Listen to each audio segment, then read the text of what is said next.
Thursday, May 23, 6:25 in the morning for me here on the West Coast. I'm tired as fuck. All right, so we've had a hell of a move up during the overnight after the NVIDIA earnings. And speaking of the NVIDIA earnings, I actually played them and made $6,880, but it triggered the admin and wiped out that account.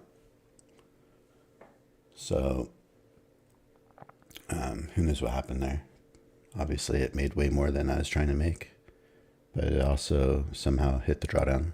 So burned that account on NVIDIA. From what I could tell, I was looking on Discords and stuff, and it seemed like it happened to a lot of people.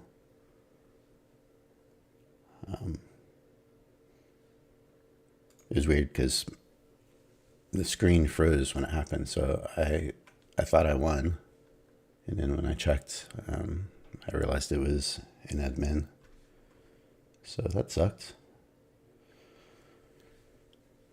All right, so this market is dropping real fast.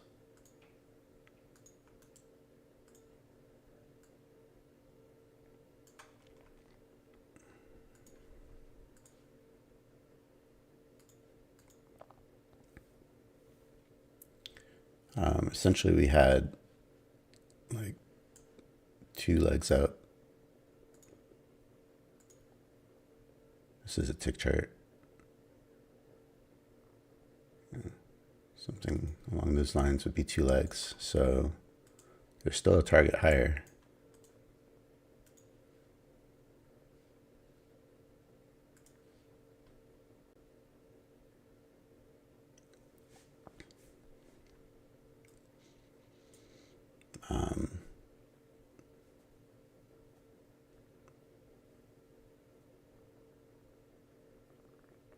So if I was going to play the orb, I mean, right now I'd be thinking I want a long.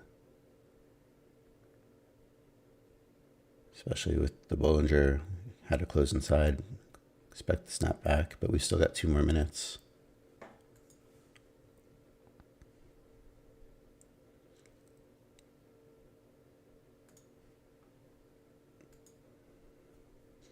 So let's see what happens with this.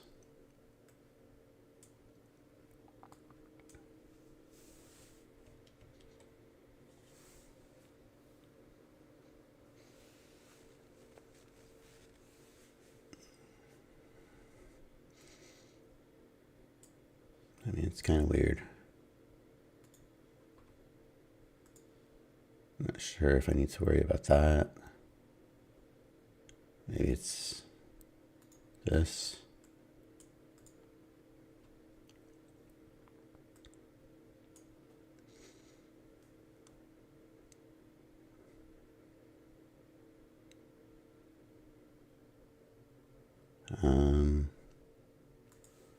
I'm not really sure, honestly, but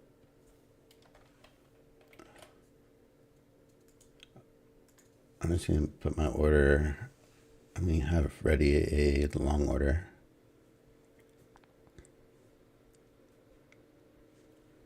I'm not sure I'm going to actually play this one.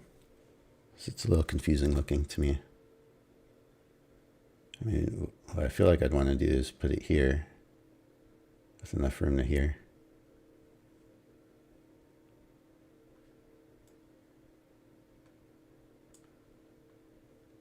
That, or put it above here. I'm not really sure.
I didn't like the short, but I guess it's short.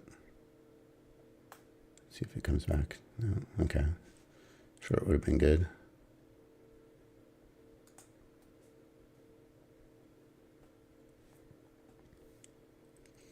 And again, I know I'm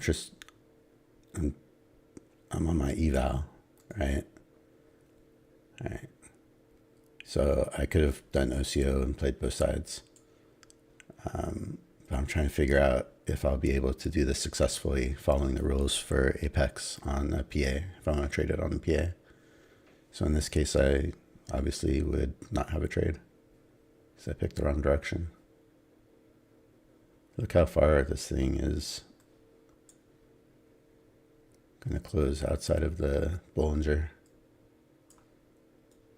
Oh, all right, so it's really taking it all back. Took back this whole leg. And if it's not going to reach the measured move, then I'd think it's coming back down.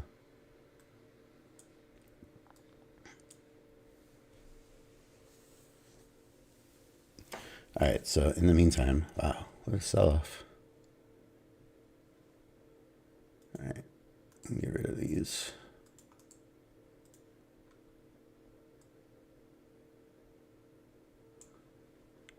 Definitely wasn't expecting that. But it's good. Now that I have these Bollingers on, I made them blue. Hopefully they show up on YouTube. I want to see if this helps me at all on the open. Obviously today it didn't really tell me much. Although clearly just in the bottom band, so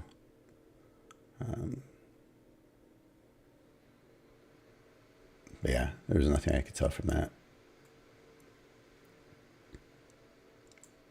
Other than the obvious that we were already going down. All right, so the other thing, obviously I bought more evaluations. I already talked about this one.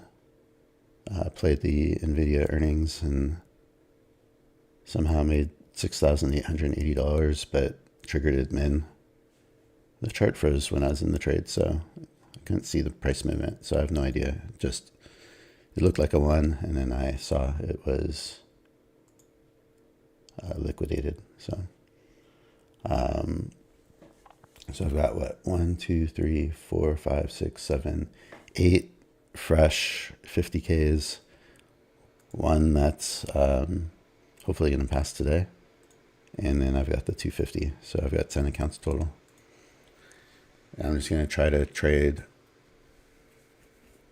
more aggressively the best I can. As long as the market gives me setups. Just try to take everything, and the only one I want to be a little careful with is the first trade, obviously, trying to get this one to pass.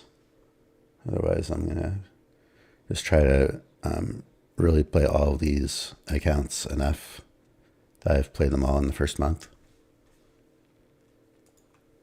Giving each one a shot to pass before the first month is out.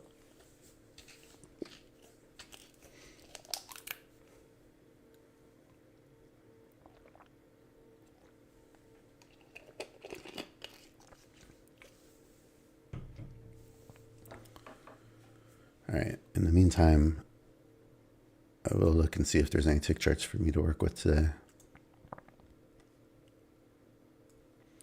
Because there just hasn't been lately. But I'm not abandoning it.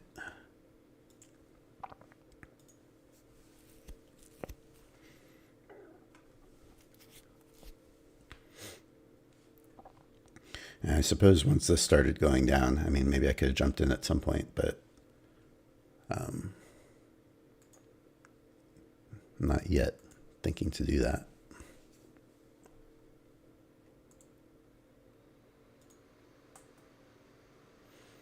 Because I don't know, trading the New York Open, the orb, according to Apex's rules, I don't know if I'm jumping in, if that's somehow against the rules, because then I'm not, it's not a planned trade. I don't know. I don't know how they look at that. But my plan is to pick a side, and then if it goes that side, well, then that was the plan, right?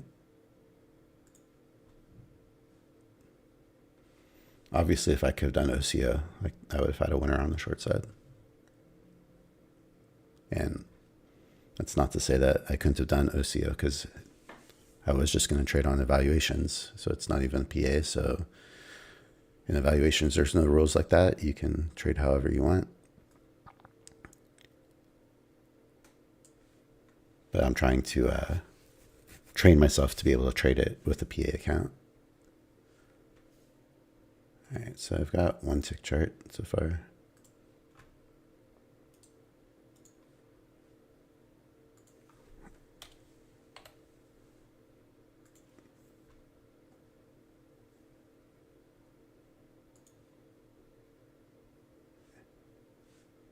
And this I'm going to change this.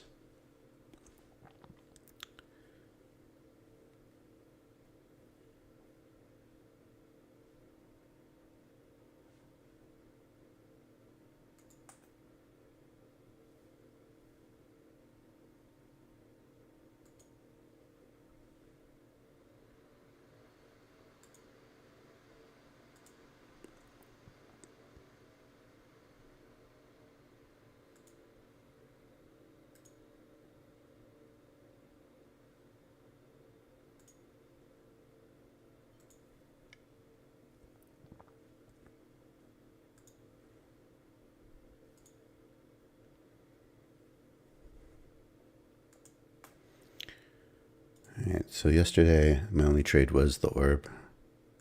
Since I didn't get one today, hopefully I find some good scalping opportunities. I'll go with this as a second tick chart.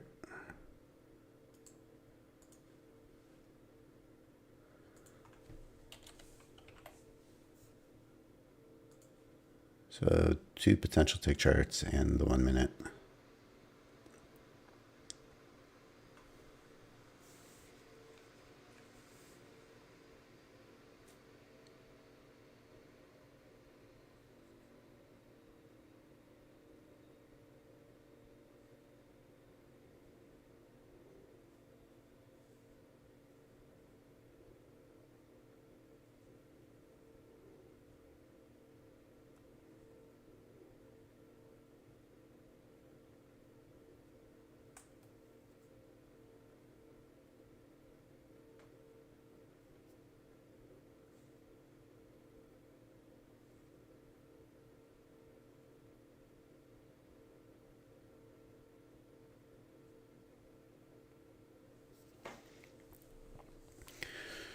All right, so again,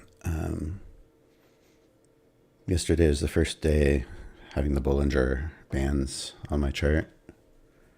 And I'm just trying to see if I can find a way to use them to my advantage. But I'm still basically trading I am still trading the way I've always been trading. Although I do see some potential opportunities to trade off the Bollinger as well. So if I see the right situation, I might take a trade that isn't a usual setup for me. But it just depends.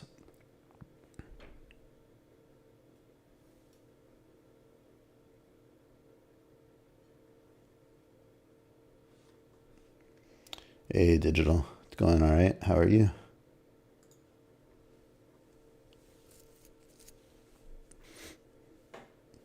Any trades so far today?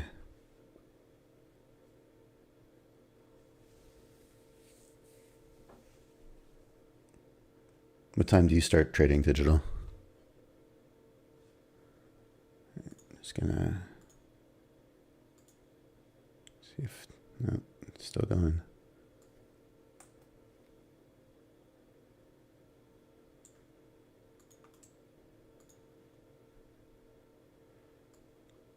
So it really does have the feel like it's just trying to take the whole overnight back.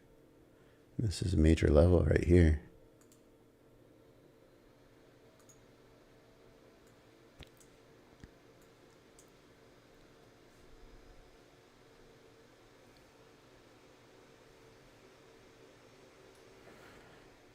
Let's see.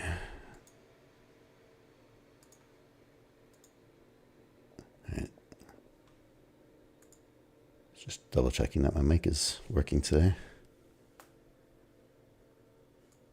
All right, so it's just going through that level like it doesn't exist. So it's a little higher.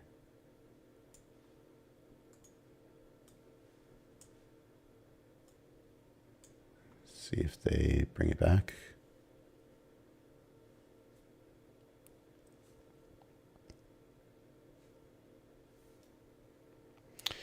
Digital says open, but try not to take an actual position until 10.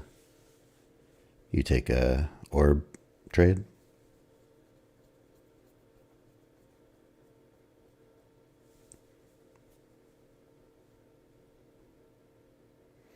If you do take the orb, are you taking it on the PA still?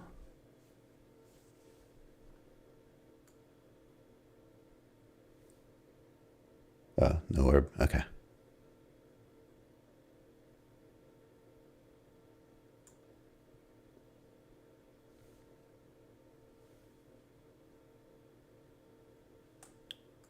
All right.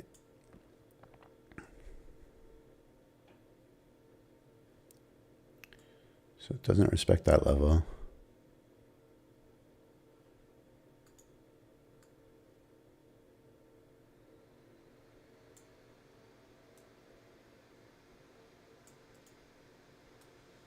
Man, just hit the sell button.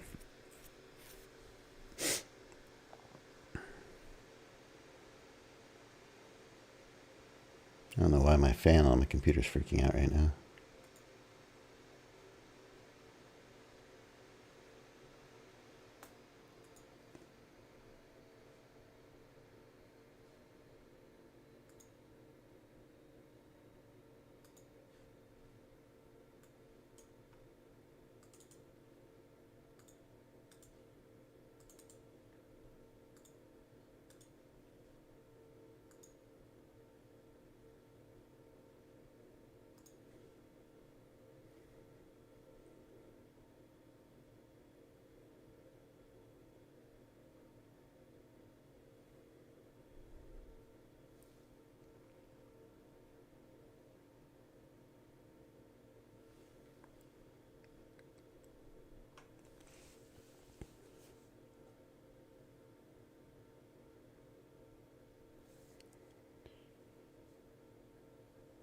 Yeah, Digital said that he doesn't try to actually take any actual position till 10 a.m., I presume, Eastern, which is another 15 minutes, which is basically, what I've always done.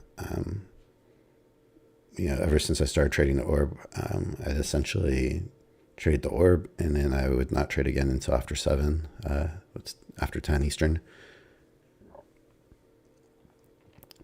Since I'm starting my stream early, if I see a setup I like, I'm willing to take it beforehand. But typically, I'm going to be the same, where I prefer to not take a trade until 10 Eastern also.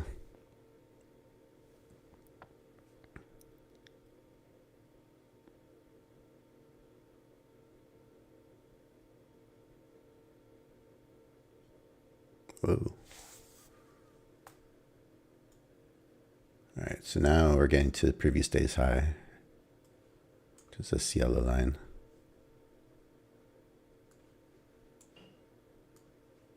Getting a bounce there.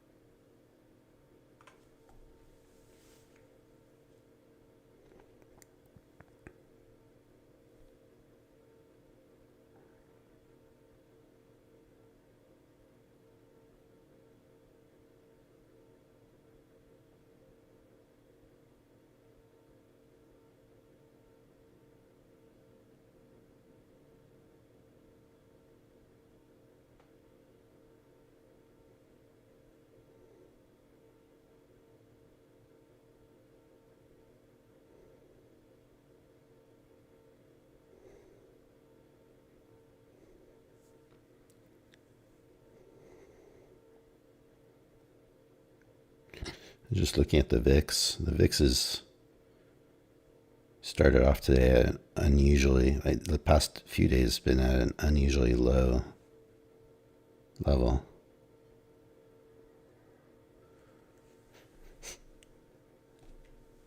And considering we had all-time highs, I mean, maybe this will come back and test this again.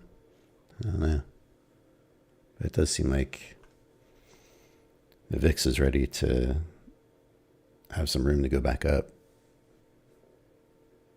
in my opinion.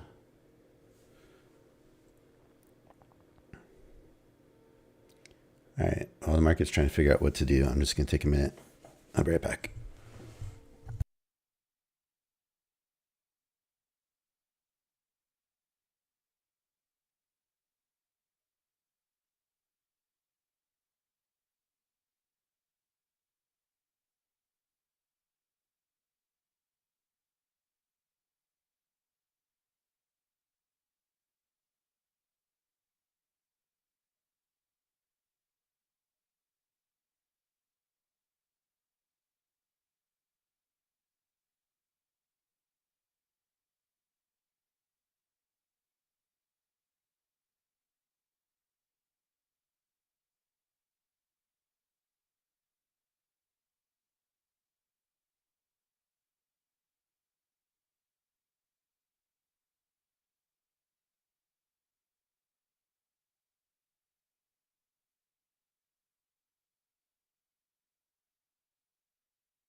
All right.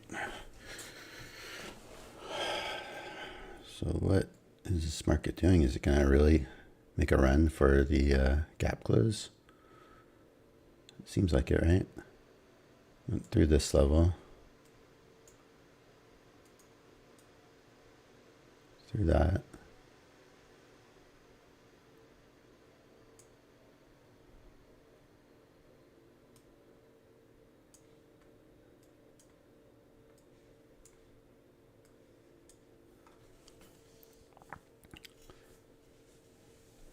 This thing just looks like it's on a mission.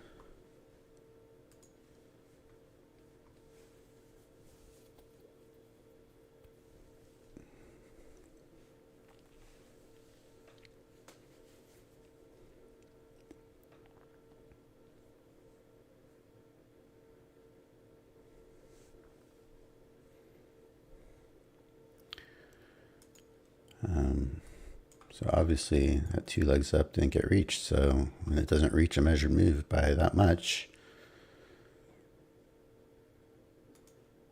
yeah, usually there's a strong reaction the other way.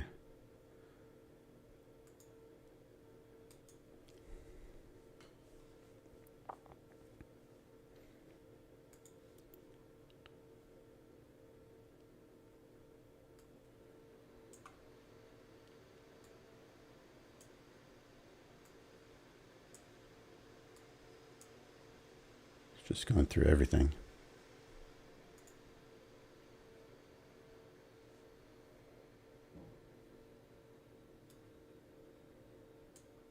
I mean, this is my tick chart. This definitely seems like it's just going for the gap fill.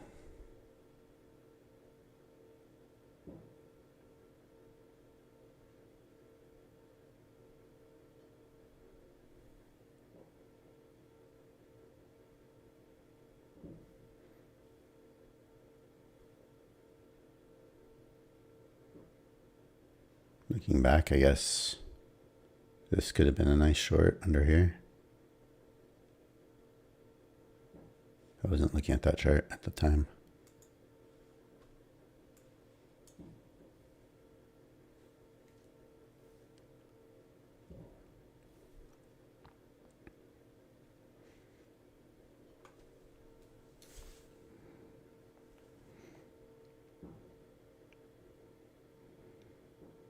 VIX is just rising steadily.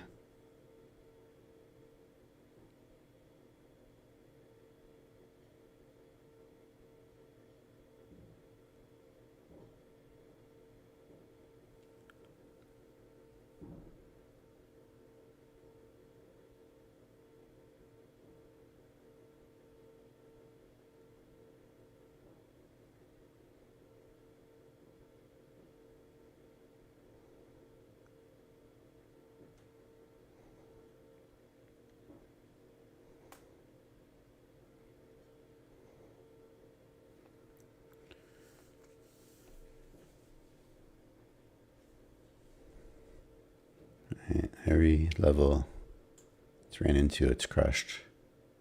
You literally just hit the sell button anywhere. You've come out all right.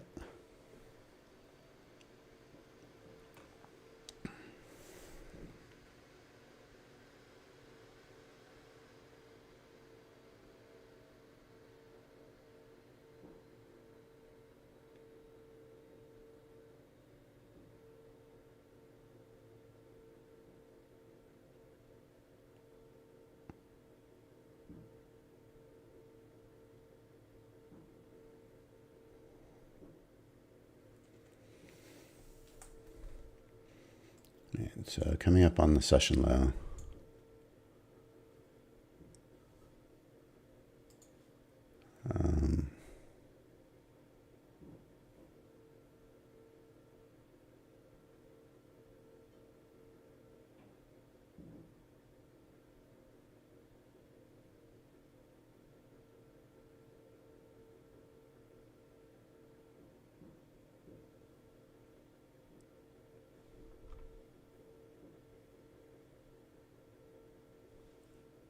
this chart's burned. Put that one away.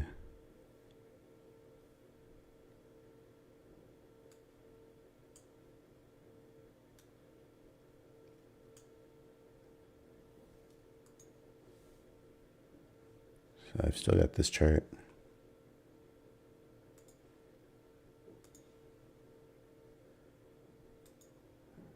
Interesting is trying to find a level of support here. But my bet is it goes right through it and gets down here at this point.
Actually, I don't like this tick chart either. Again, it's another day where tick charts just aren't holding up for me.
So it's interesting that we've had this sell-off, even though NVIDIA is still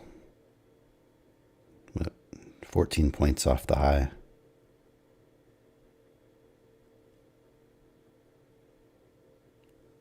So the sell-off is much steeper than the sell-off on the NVIDIA.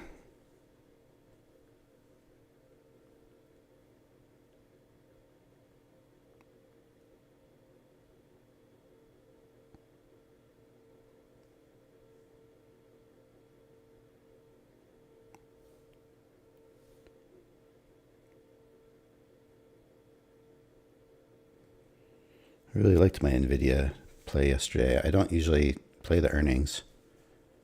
I think it's only the second time I've tried it. And I think both times the same thing happened to me where the trade worked, but I went to admin. If I remember correctly. All right, so this support is holding for now.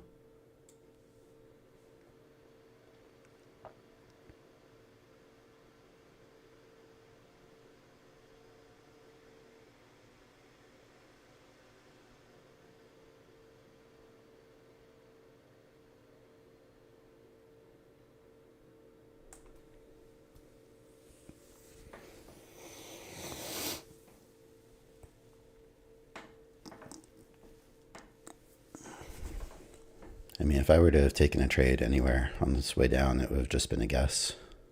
It would have just been like, oh, it's going down, I'll just jump in somewhere. But I don't think there's been any good setup for me.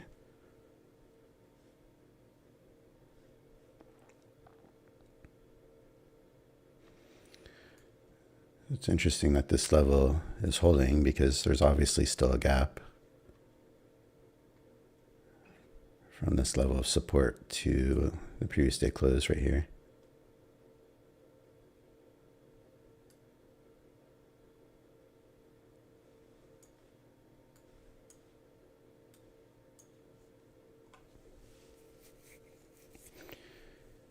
But there are so many other levels like this that it didn't respect at all. It took the last one for there to be a bounce.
don't know what it is about today, but I am more tired than usual.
All right, so let's see what happens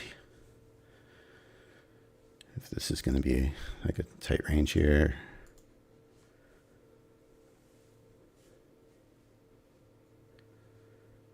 I suppose this could have been a second entry. But I didn't like it. It was like not quite to the EMA, and it was closed right above the midline of the Bollinger, so I was just unsure about it. And since we are bouncing off that major low level, and we have a retest of the session low already, so a little wary of shorts there, even though big picture wise still seems reasonable to think we're going to get that gap close.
So it's interesting it couldn't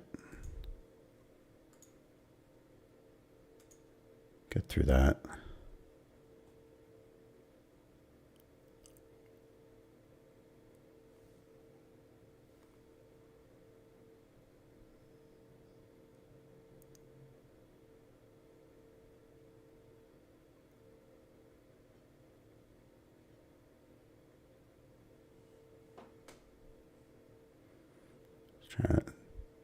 It's like a third time trying to get out of there.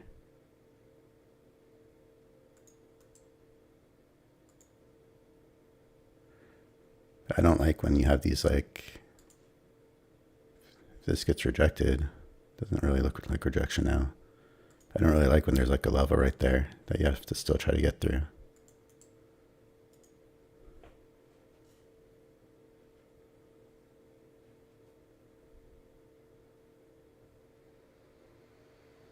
All right, so previous day high, see if that plays any role.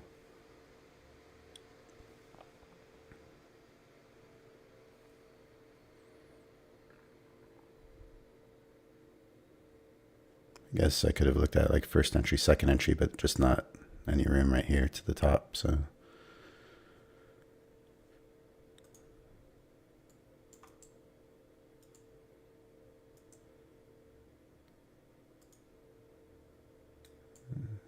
see what happens when it reaches this.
All right, so that's the daily candle currently.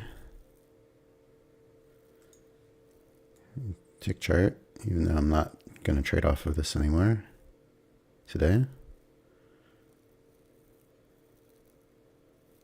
Interesting, it had like a head and shoulders kind of situation. Seems like it sold off about what you would expect and a little bit more.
All right, I mean, it's 7:15, and it wasn't able to get below the session low, and it made a new low. So even though there's still the gap to close, I mean, it's acting like maybe it won't actually do it. Got the new low, got 2 attempts to go lower there. We're now in the upward band, the Bollinger. One thing I'd say is there's definitely this lower range here, and it went exactly to the measured move of that range. And it's getting stuck here, so see how that plays out. I just haven't seen anything.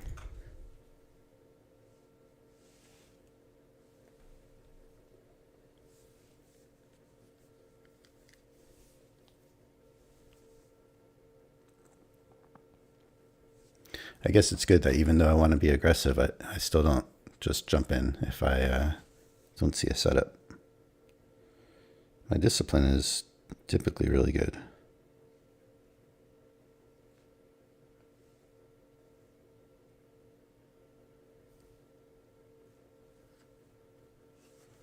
All right, so this thing is still working out.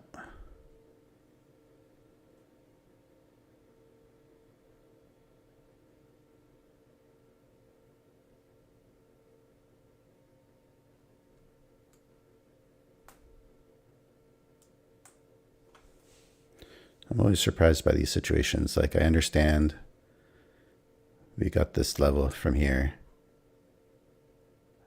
and it was defended. We made a new low from the session low. When the market's that close to the previous day close, and it typically wants to close the gap, I'm always surprised when it doesn't get there, if it doesn't get there. So I don't know, maybe it's gonna make another attempt now.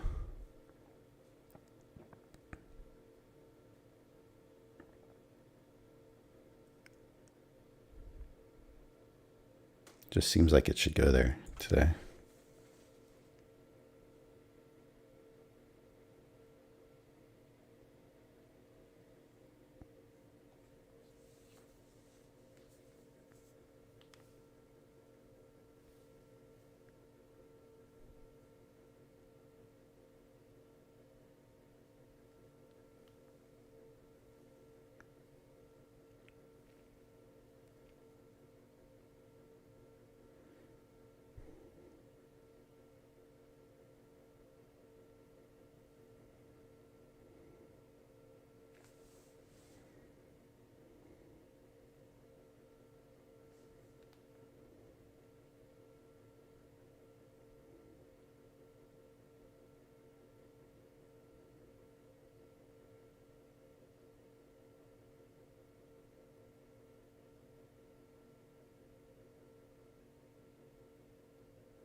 All right.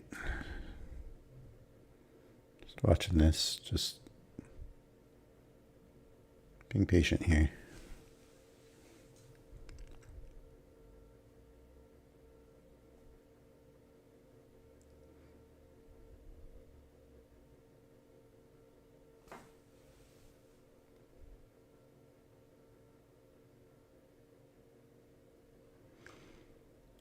Don't really feel like I have a good read on the market at this point. I feel like my attention is still being drawn to having a bias of closing the gap.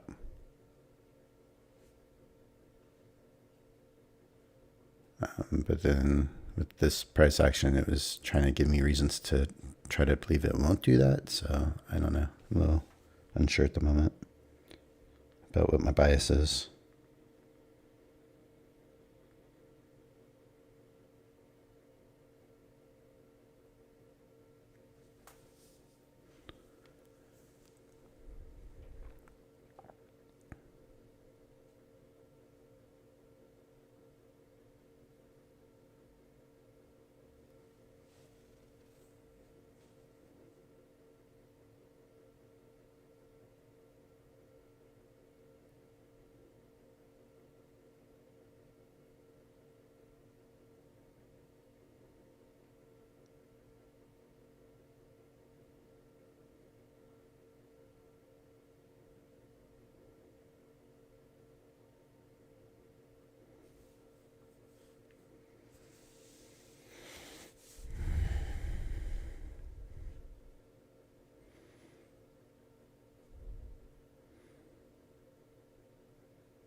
All right, so it will be interesting what happens down here at this level of support. We're also at the bottom of the Bollinger Band. So,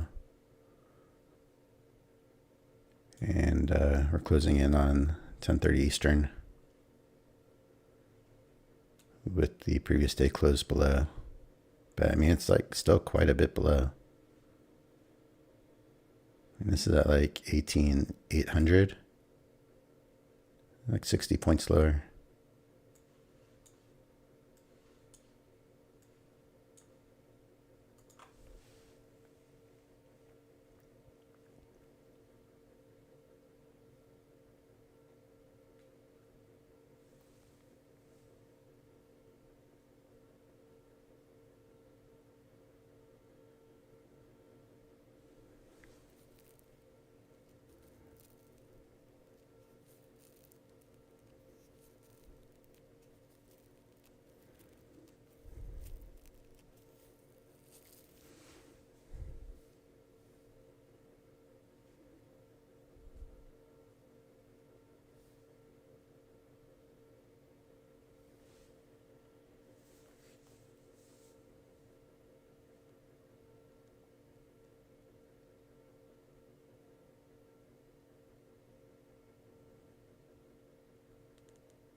market. What are we going to do here?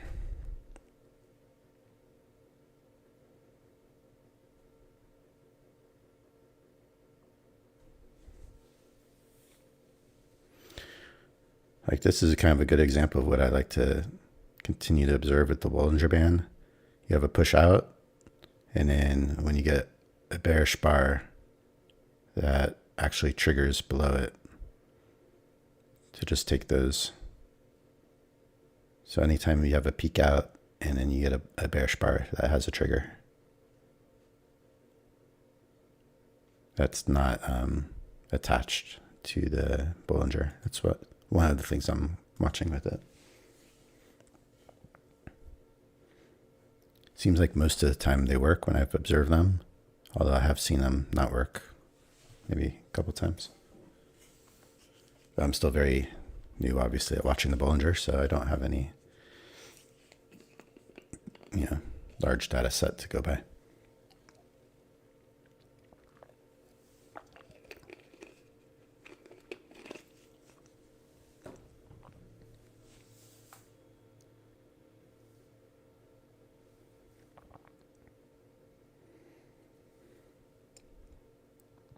Anybody getting trades out there today? And obviously, if you shorted from the open at any point, I mean, hell, I could have passed the 250K if you just short and hold.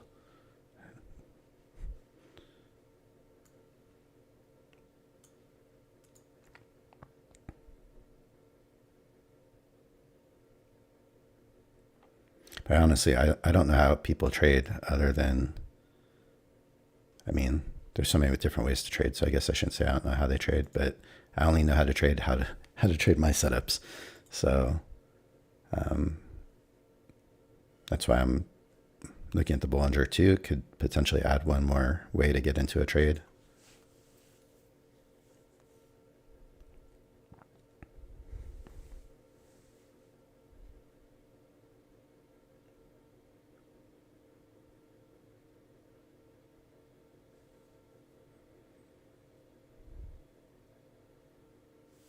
I mean, the price action is definitely trying to convince me that we're not going for the previous day close to close the gap.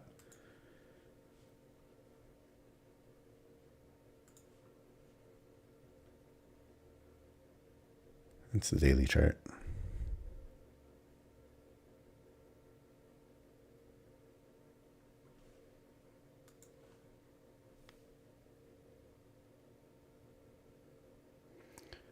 Digital says just took that short.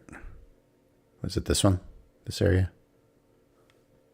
I didn't see when you wrote that. I think that was a nice trade. If that's where you took it, somewhere around here.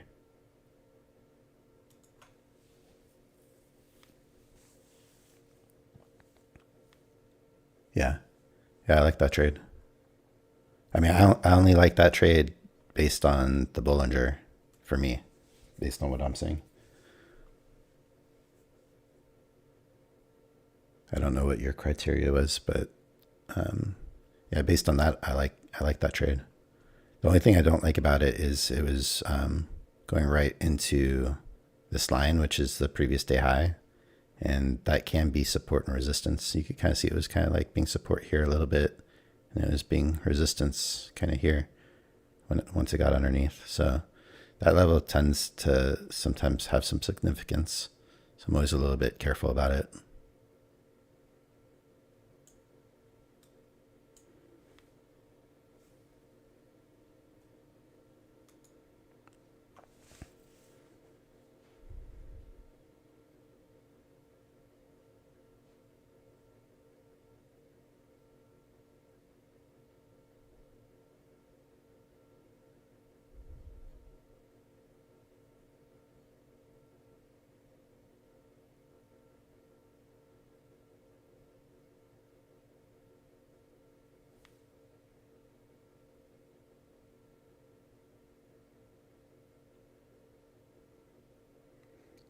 Digital says, I'm streaming. If you go 8 minutes back, you'll see.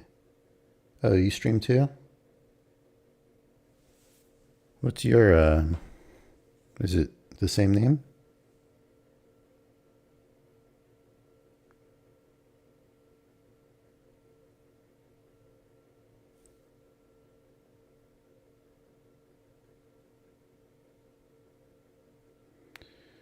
see what I use, mainly price action. What do? I just look up digital.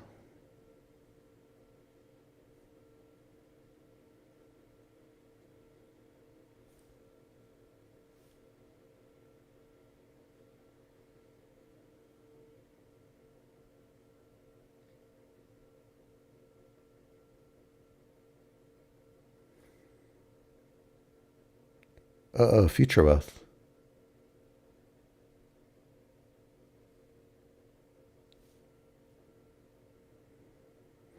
Dude, I didn't realize digital and future wealth were the same. I didn't realize you're the same person. All right. I already subscribed to you before.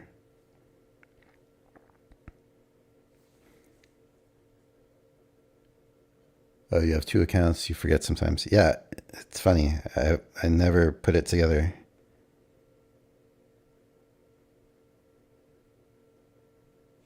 I never put it together that when I see digital in here, it's future wealth.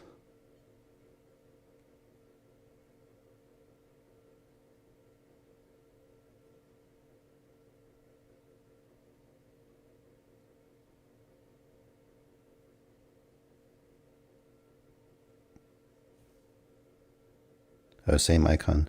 Yeah, I see that now. Yep.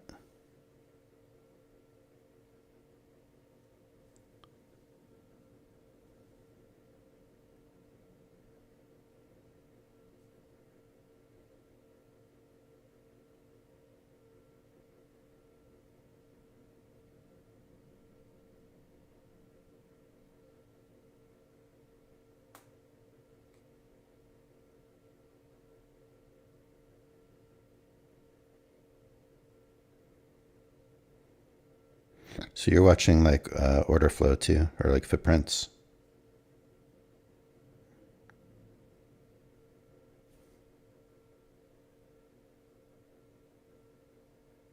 Yeah, future wealth is strictly for streaming. Yeah, I get that.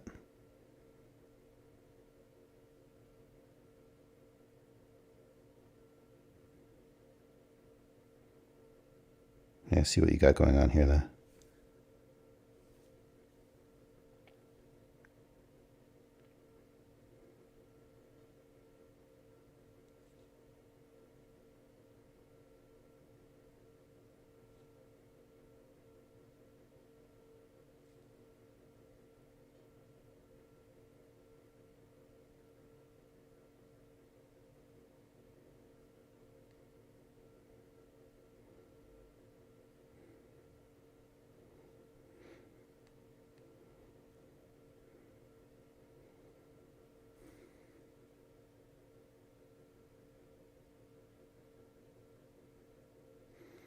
Digital or future post or future wealth says I'm sub to a lot of channels on this account. Trade 30 micros. Yeah. Yeah, and then you scale out. It's good. I'm watching.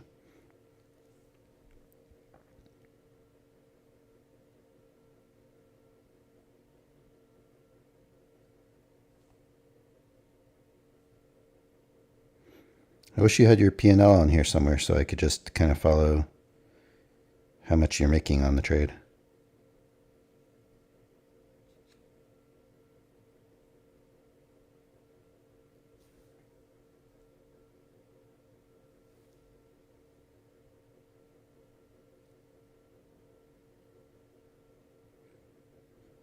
I mean, you don't have to show all your accounts and everything like I do. I'm just curious, like I don't see, unless I'm not looking in the right place, I don't see like how much you made off the trade, which would be interesting to know.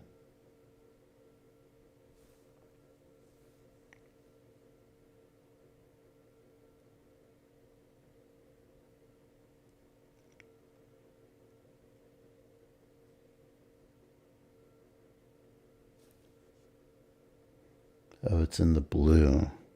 In the blue.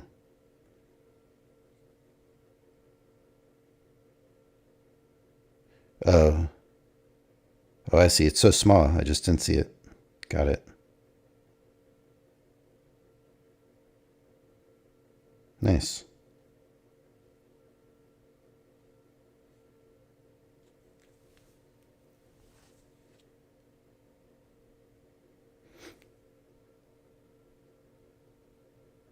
Yeah, upper left corner. Yeah, I see it now. You were down 300. Now you're up 855.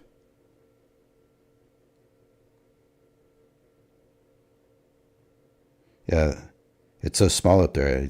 I didn't see it at all. But yeah, cool. What size account do you trade on? Are you on a 50?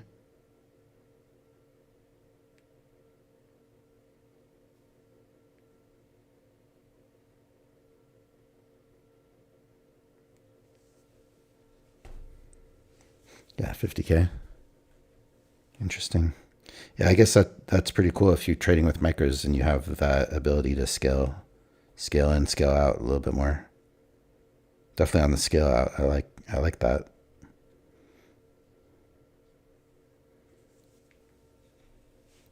Whereas I tend to be, because I'm on the minis, I tend to just take everything off at a certain point.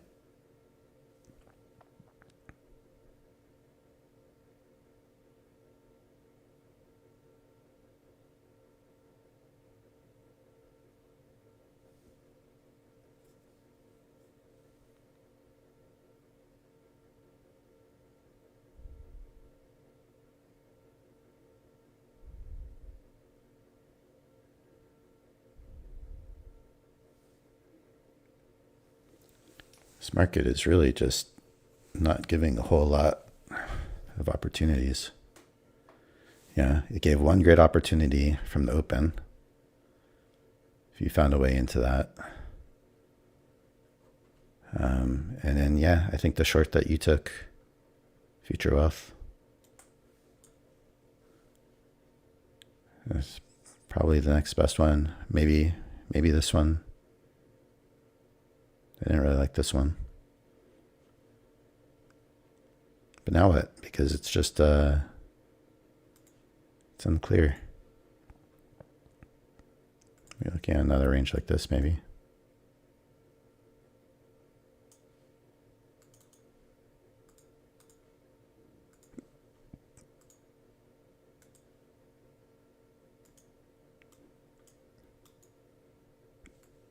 Keep my eye on this for now.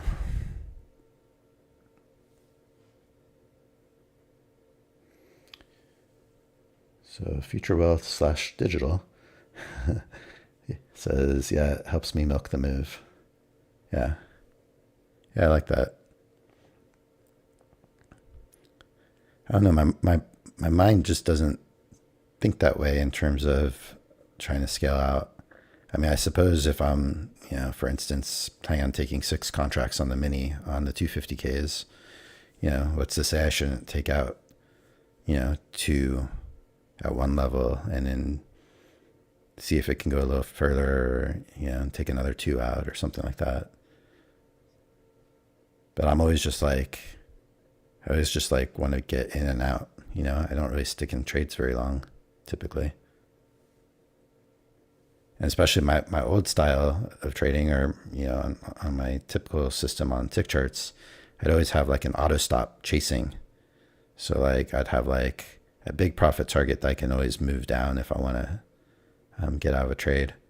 And then once it reaches a certain number of ticks, my auto stop would move up and secure it, and then it would like chase the price action. So the more the price action pushes fast, it would just chase it up until there'd be an inevitable little pullback and I'd be out of the trade. But I like that. I like your way of scaling out. Yeah. Yeah, digital says I go from a risk reward point of view. Yeah, I get that. I like that.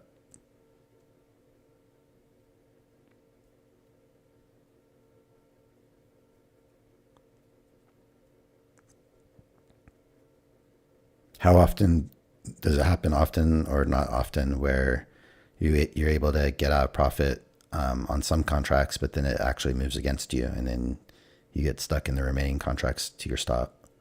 Does that happen sometimes, or not really?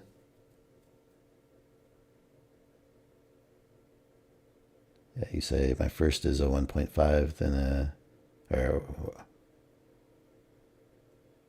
and then 2-to-1, I guess you're saying? Leave a runner? Yeah, that happens. Does it happen a lot, or does it happen just like here and there?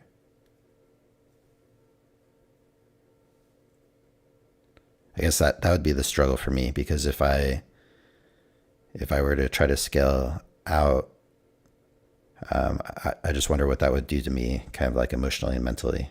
I feel like I would get frustrated. Digital says it depends. Yeah. Yeah, I mean, maybe at some point I need to toy with that idea or concept and see if it works for me at all. My concern about it is, if I get out of some contracts and I leave some on and it goes against me and turns into a loser, I don't know, for whatever reason, psychologically, I feel like I would have a harder time with that than just taking whatever that first level is and just being out of all of them with all my contracts. But I guess that's just where different psychology comes into play, But it's hard to say how I would react because, until I would try it. I've never tried that. I've done runners before. I've had like a original target and then like leave like a runner or two. I've been frustrated by runners. So, because most of the time runners don't work if you move your runner to break even +1 after you have your original target. Depends how aggressive the day is, but I'll move my stop to break even. Yeah. Yeah. I've been frustrated. I've tried runners before, like the runner concept. So I've tried, scalping for a certain number of ticks and then having a runner or two or whatever it is to, give a chance to go for more. And then doing that thing, where I move the runner to break even or break even +1 after I have the scalp already. But, it seems like 80-90% of the time the runner gets taken out anyway. And then I feel like, well, why didn't I just take all the contracts? I'd make more money if 9 out of 10 times I was just taking all the contracts at that scalp level. So I don't know. My brain just struggles with the negative side of it. But when it works, it seems like it's a great way to do it.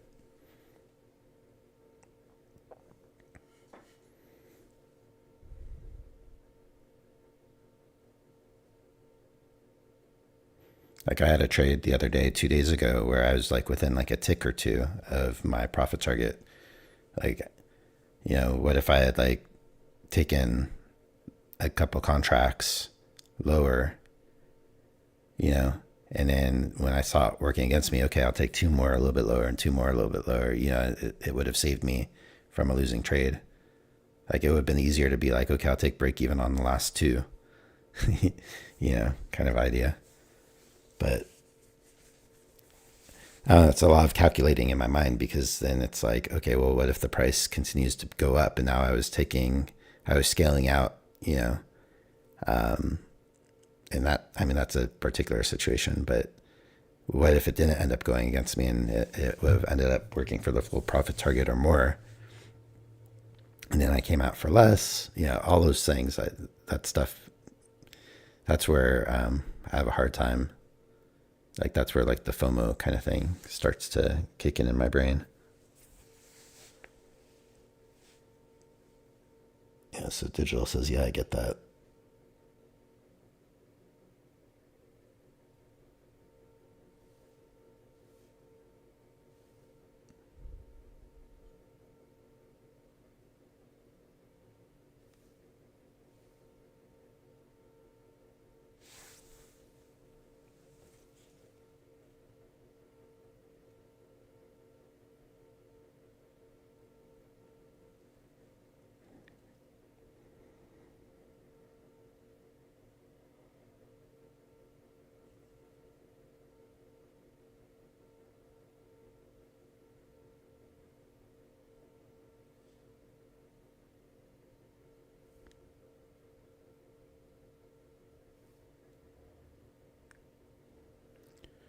All right, I'm still just not really sure I mean, maybe that's the problem. The market's not really sure what it wants to do at this point either, right? I mean, we're still up almost 100 points on the day. 0.5%. Even though from the market open, it feels very bearish.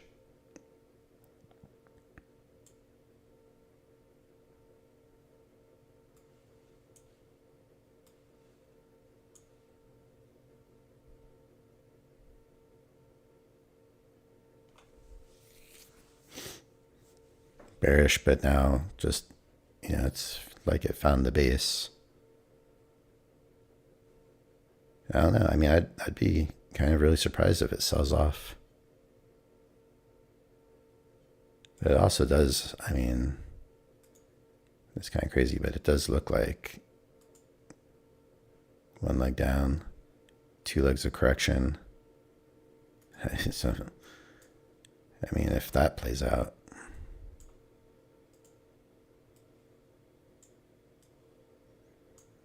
that would take you almost to yesterday's low and below 18,750.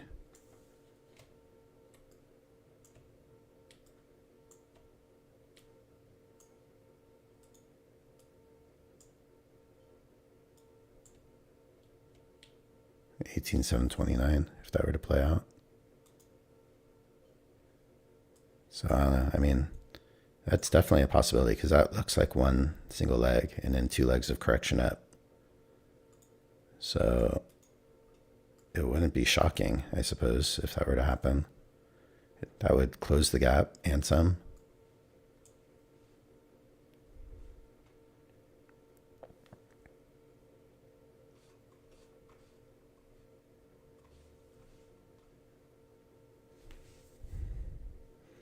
I'll tell you what, I told myself I was going to be more aggressive, and yet I have no trades. How is that more aggressive?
So it's going right through this.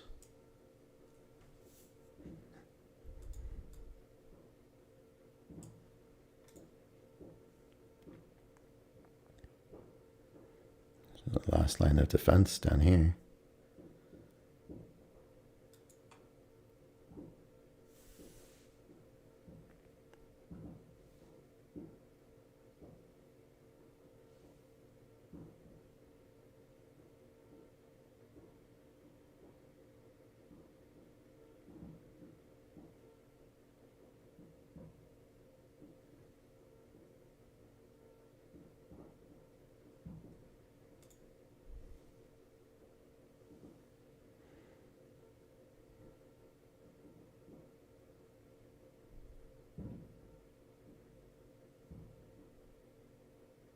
It's interesting. I was just looking at the 5-minute.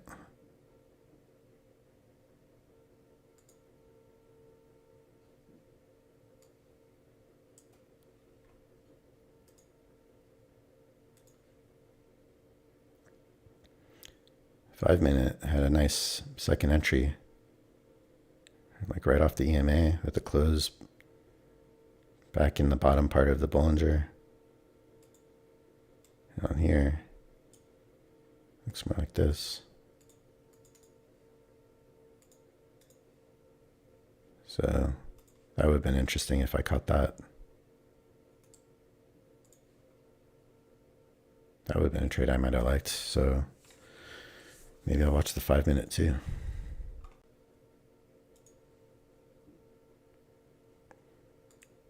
Right, so now we're back to looking at it like this maybe.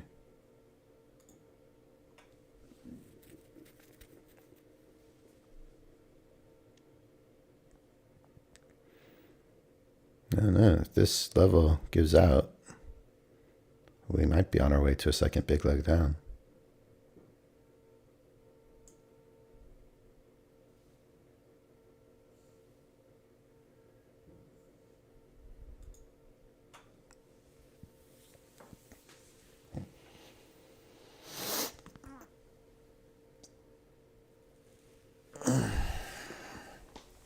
Being a trader is like, feels like you have to be like a private detective, you know, searching for all the clues of why the market wants to do this or that. Are we going to get another retest of the low? And then will it pump? It's kind of like a first entry, second entry potential.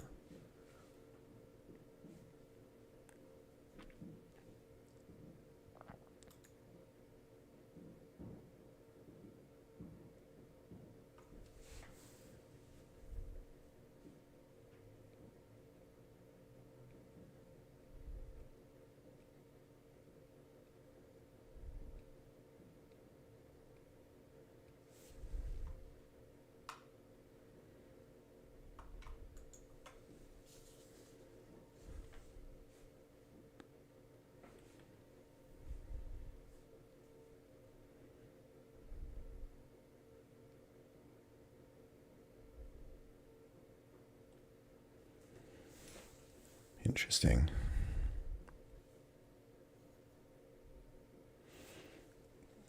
This bar didn't really make a case for the long.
All right, so that clearly did not hold.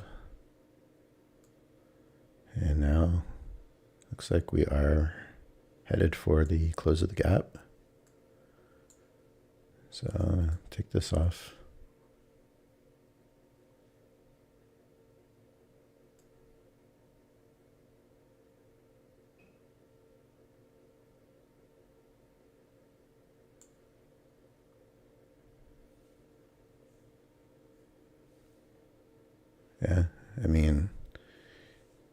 The only good plays I potentially see are using the Bollinger.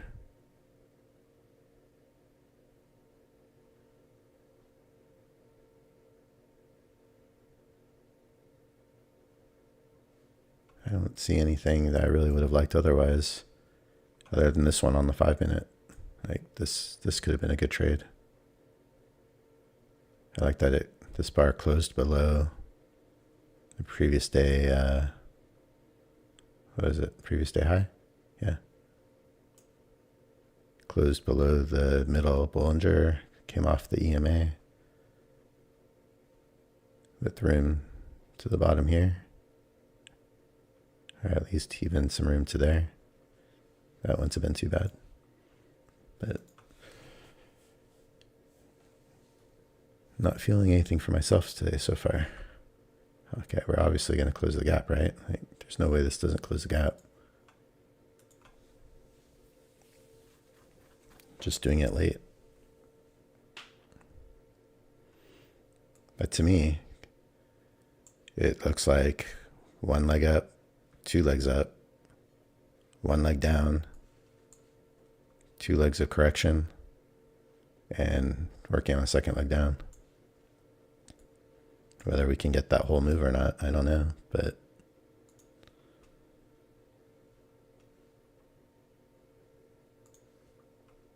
it's definitely feeling bearish.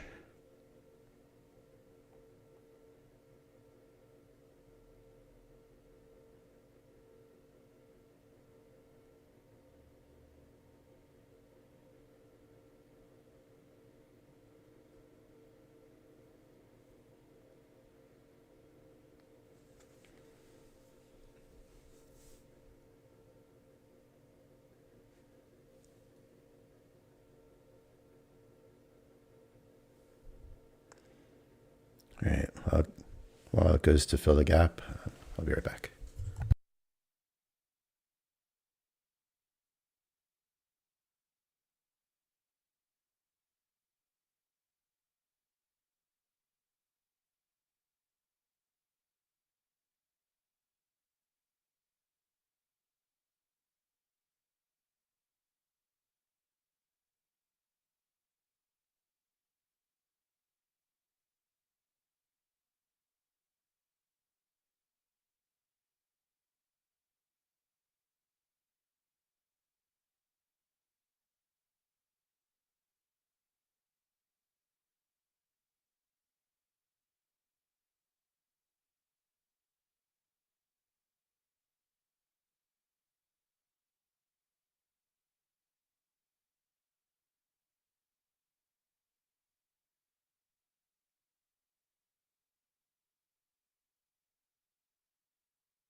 So first entry short, second entry short, right off of what used to be support.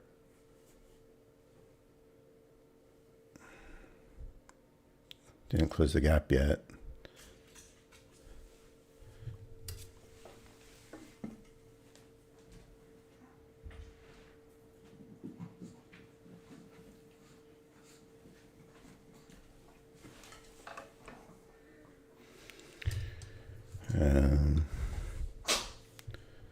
I don't know. Yeah, I guess I should have trusted it.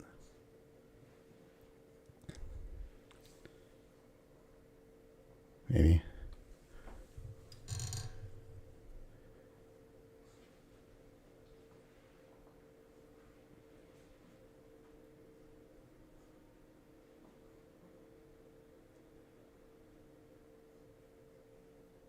Oh, well, yeah. I took a trade like this one time not that long ago, and it was because I was so focused on it going to close the gap, and I took it and it immediately turned against me, and so I had that in my mind right now.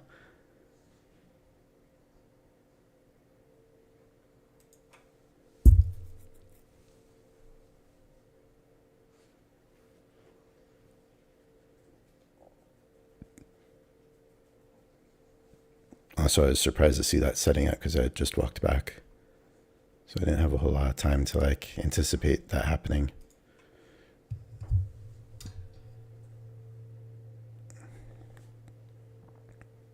Also, because I glanced at the 5 minute and saw that there was a close outside and it was snapping back. So the 5 minute made me a little bit wary taking a short, and look at what it's doing now. So, I mean, it would have worked for like a scalp depending on where I put my target. But if I put my target like all the way at like the midline of the Bollinger, I would have come up short. So I don't know. I guess I did the right thing by not jumping in that.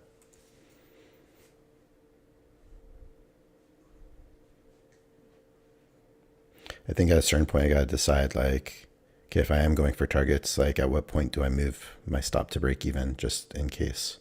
Because a break even is always better than a loss. Because this is essentially the same kind of idea of what happened to me, what flashed in my mind, where I remember taking a loss that looked kind of similar to this, where I was so focused on closing the gap at the previous day close, and like this one went further in what would have been my favor, but it essentially did the same exact thing in that situation. So I think I recognized the right thing, which is, yeah, it's literally just one leg up. Yeah. Even though on a smaller level, it's kind of like a second entry, but it looks like one leg up.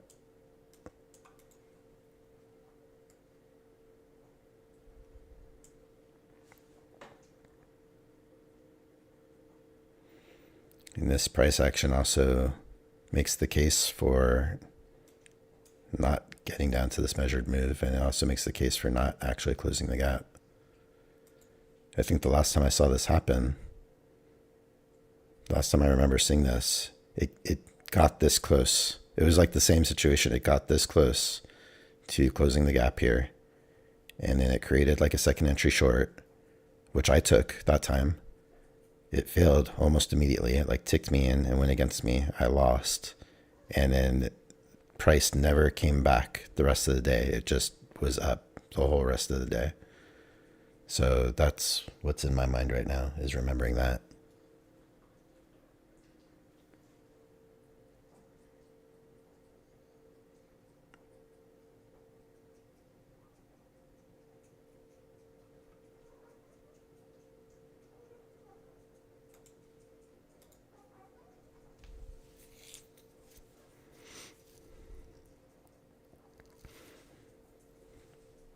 Measure move, and then what? Coming back up to the previous day high.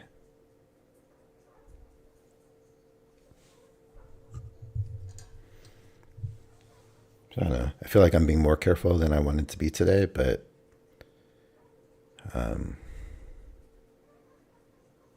I feel like I keep having reasons to be that way. I might have ended up with a loss right here, even though it went a pretty good distance.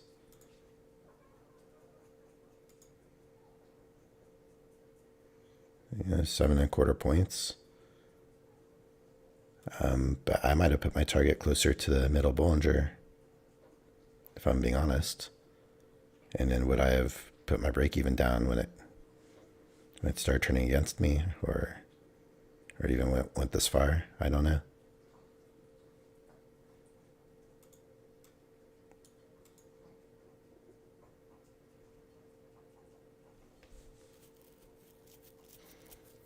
Yeah, this is like exactly like what I remember that other day being like. And then it, like, price just never looked back after this. So we'll see. We've got 2 legs, measured move. Rejecting right off the previous day high.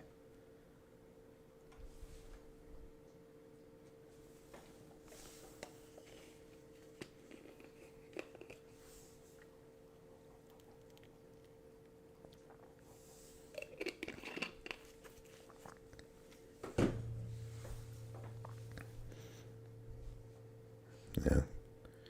Closed just outside the Bollinger, and now we got closed back inside.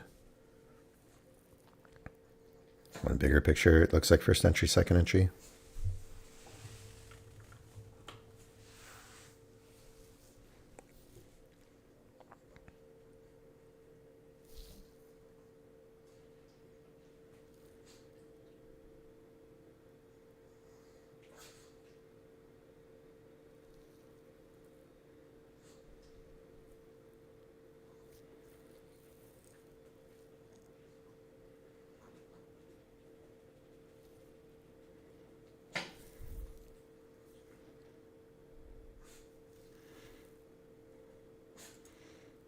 On the 5 minute, there it is.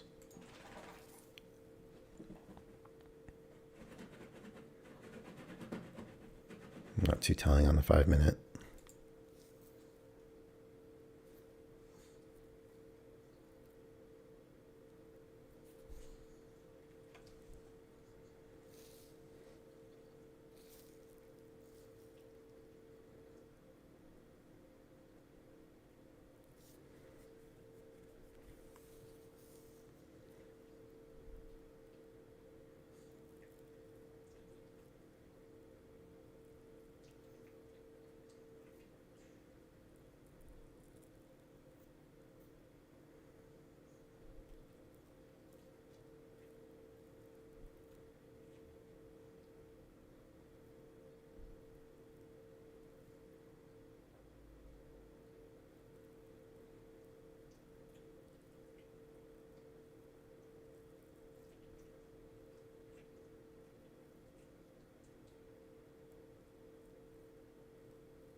Might be interested in like a lower high situation here.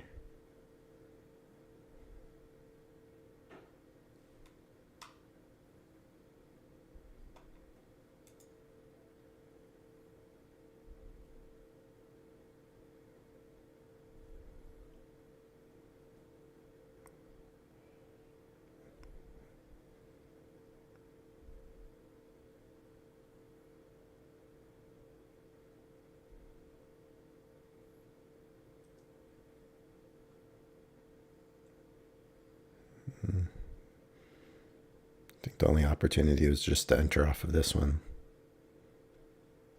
to get back to the middle maybe, but this looks very bullish. The only thing is this previous day high that was playing as resistance.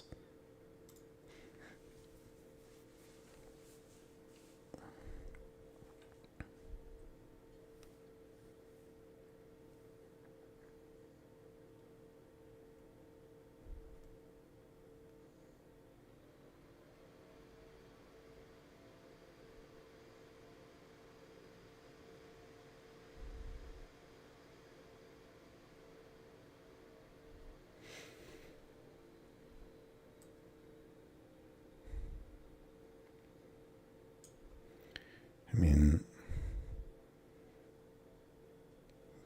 we've done the measured move, but if there's another push up, I would say this is all one leg. So depending on where the bottom here is,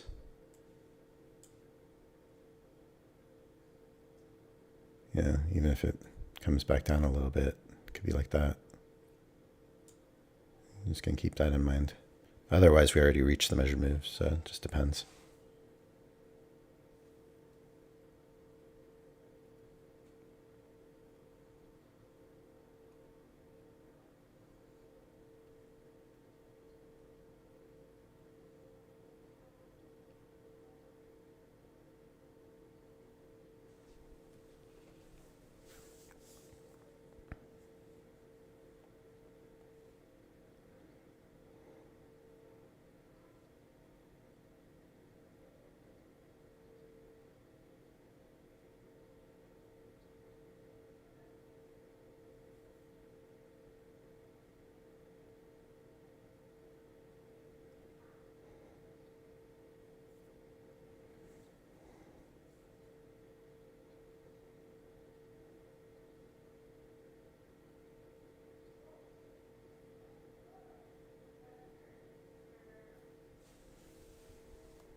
All right, so there's a lower high here, but now it's just,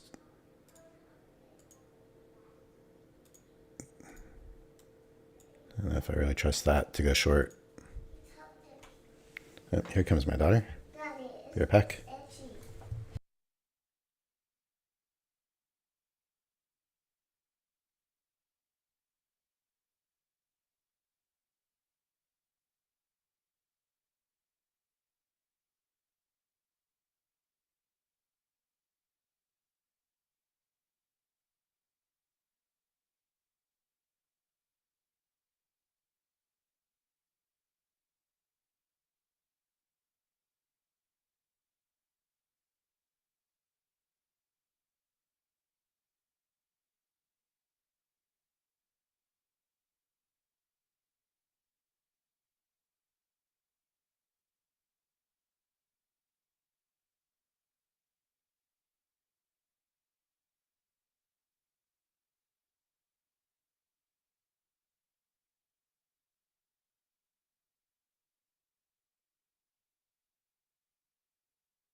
back. Yeah, I mean, this is feeling bullish, right?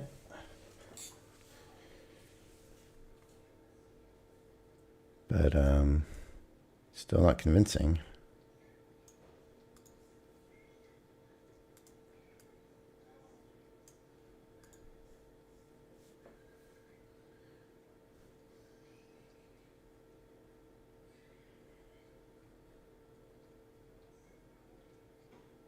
All right, Digital said, I don't know when you wrote this, but I'm so upset I took that long on my sim thinking it was an eval. Oh, where was your long? I guess I could just look at your stream, but I didn't have it up anymore.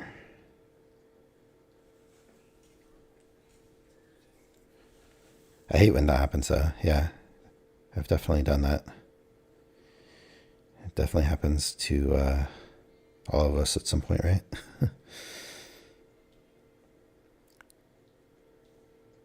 Were you still streaming when you did that? So it looks like your stream is over, right?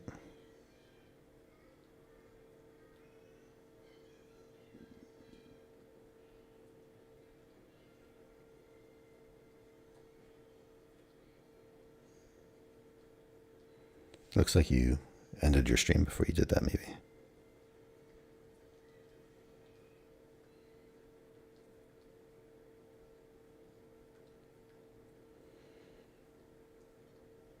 All right.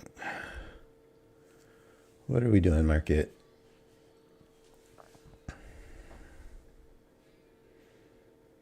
Definitely makes sense that comes down to the bottom here, I think.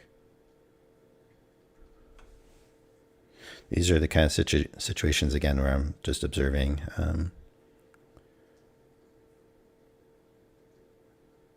Observing the Bollinger.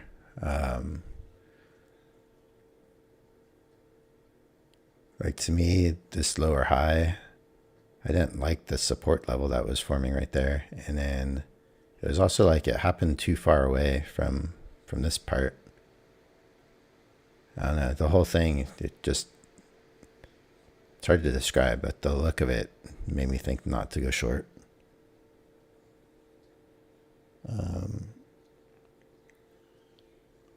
Digital says he wasn't streaming that previous low.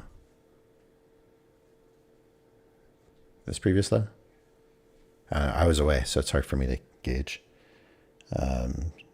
Digital says, yeah, my platform was giving me issues, so I ended stream. Took the long from 800.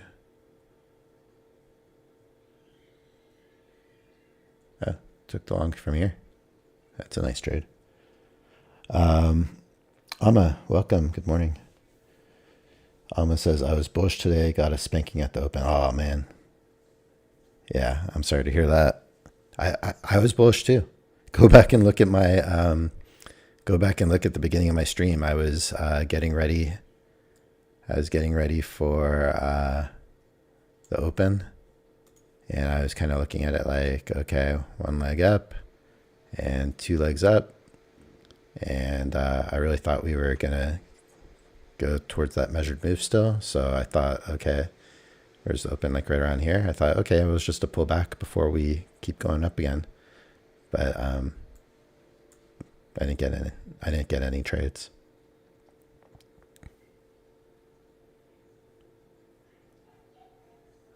Alma says, I still have $200 drawdown, but afraid to trade. And asks, do I have a bias? I don't have a bias right now. I'm not, honestly, I like, to me, I was talking about this a little while ago. I mean, I try not to have too much of a bias because that's where I get myself in trouble. Or that's where I have gotten myself in trouble.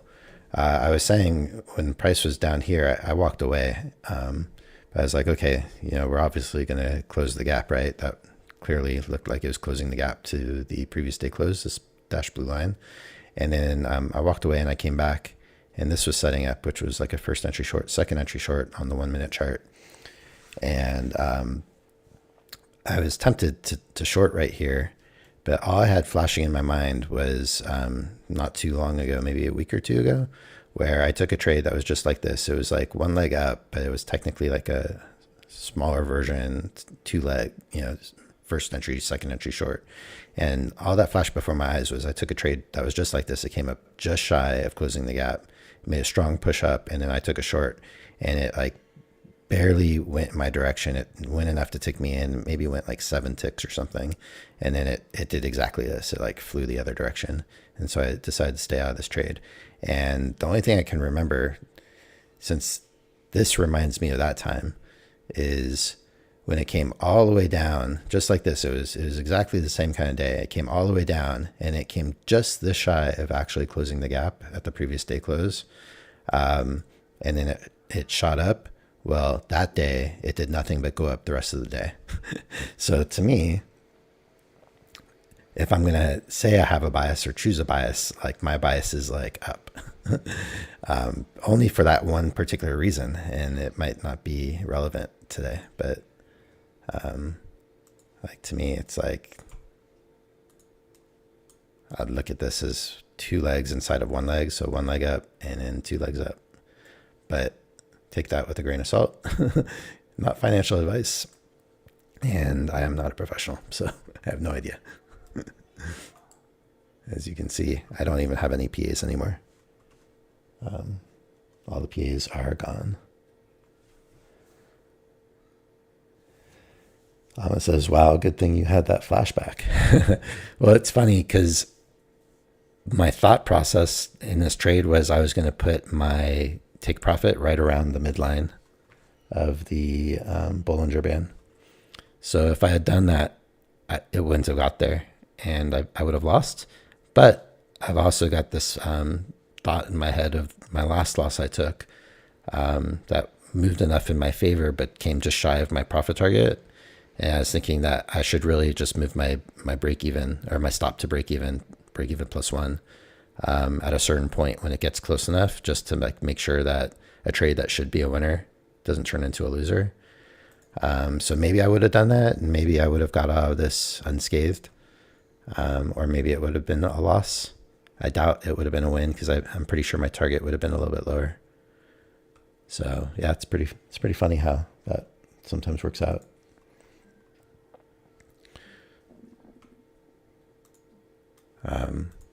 But who's to say? I mean, maybe it would have gone this far and I would have been like, okay, I'm just going to take it because I don't know. It just reminds me too much of that, and it's gone a good enough distance where I could take a profit. Because I measured this earlier, it was like 7 points, 7.25 points, something like that. So could have been a win, could have been a break even, or it could have been a loss. It's just hard to say.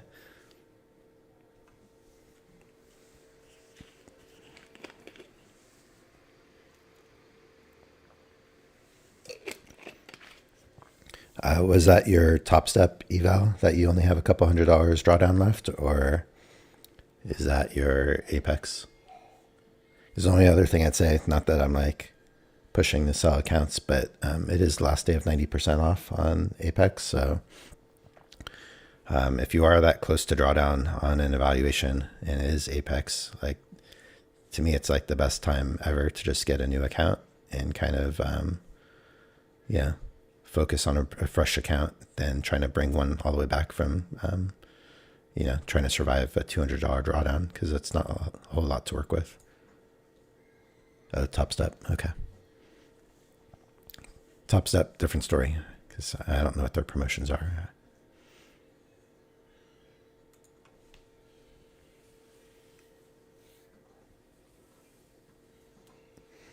Oh, you haven't traded your apex yet? Well, maybe that'll give you incentive to just, I don't know, when I'm that close to drawdown, I mean, I'd rather, this is just me thinking, so I'm not like trying to tell you what to do or give you advice or anything, but I'm just kind of applying my thought process to that situation. Is like, to me, part of the good thing about prop firms is that like if it was a live account, you would have to like make all that money back in that account before you can start actually making money. But in a prop firm, you could just start from scratch, right? So when I get that far down, I actually get a little bit looser with my accounts, and honestly, obviously leads to blowing up those accounts more often than not. I did bring back 1 or 2 accounts from like that low of a drawdown. I remember my PA, I had less than 200 and I brought it all the way back above starting balance. I even had like, I think I brought it back up to where it had like over 1,000 drawdown. But then I blew it up. But I always just think, well, it's easier to like, that's kind of taking advantage of the prop firm space is, you know, you just get a new account and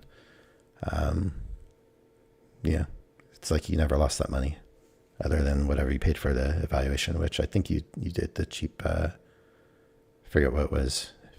They're still $4.50 or $10.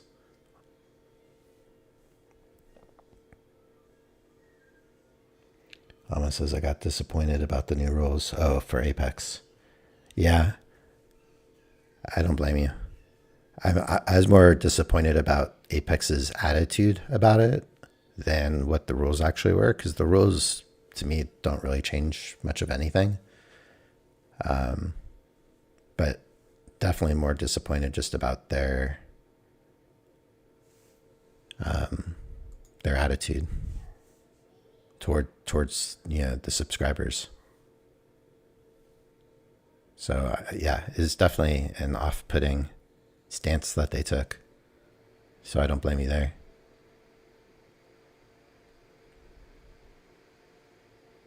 But then I figured, well, I haven't even qualified for a payout yet, so I'm not even going to have a problem until I can even prove that I can get to a payout in the first place. So these are the kinds of strong trend up situations hugging the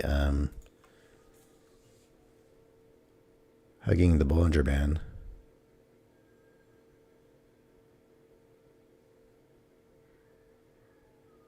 With a measured move up.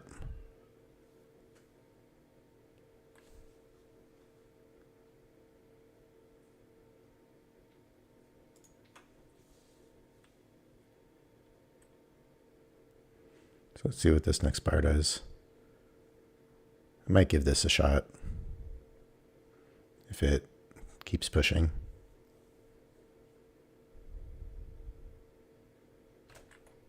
Oh, what happened? Not much.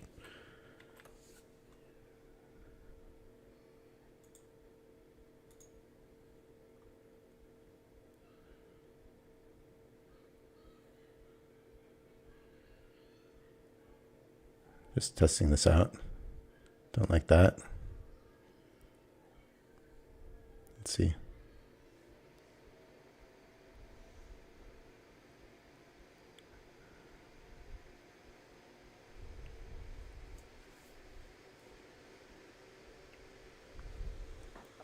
I got in a little late because I was still clicked on my trade copier. I would have liked to get in a little bit lower, but this is just kind of a test of an observation, and we'll see what happens.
Not looking like what I was hoping for.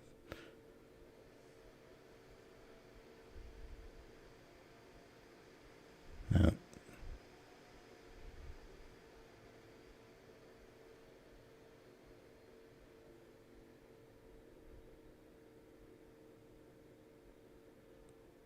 Definitely not what I wanted to see here. I'll just accept my loss.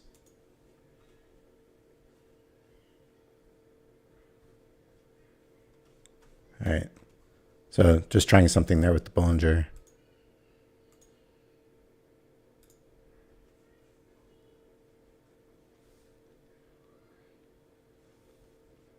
That's all right.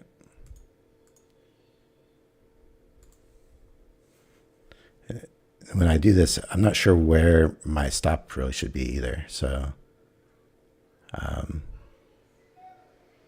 just trying to keep it minimal.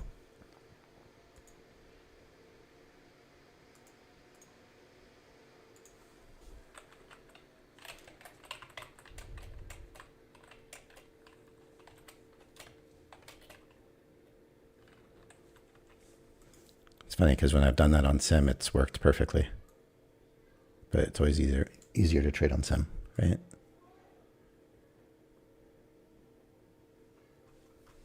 Update my stats.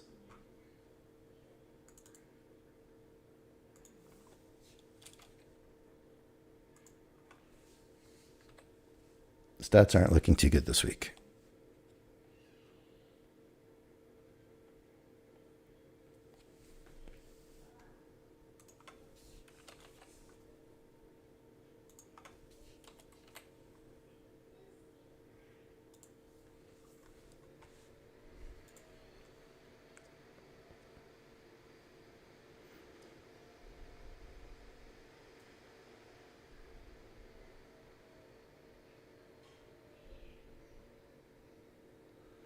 Maybe I needed to give it more room, but the idea was that this was supposed to stay on here with the momentum, but not this time. So try it again another time. Hello. Hi. I'm sticking in here. Yeah, I see you.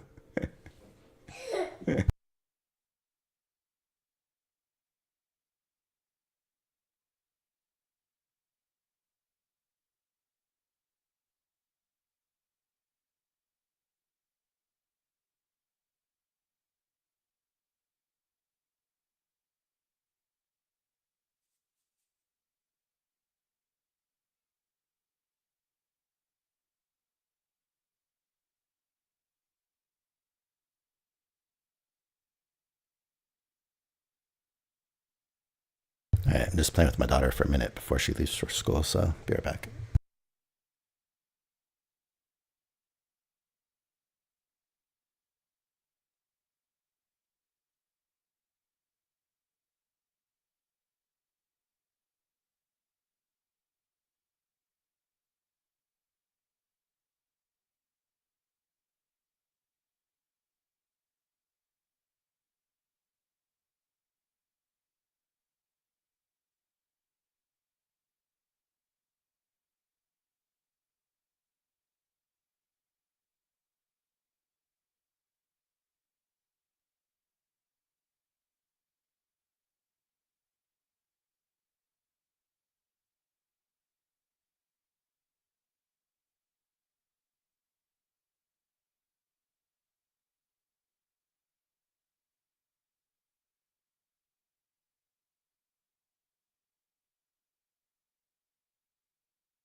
All right, I'm back. So,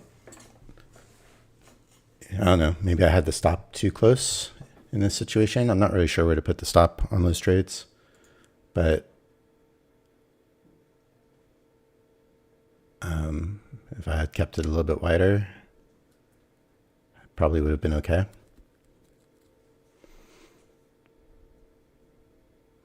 But my expectation was that that would keep going a little bit longer. So, as we can see, we're still pushing up. So I don't know. I got to figure out. It's not that I didn't like the trade. I just don't know where to put the stop when I do that. Because I probably would have got out at my profit target around here, I think.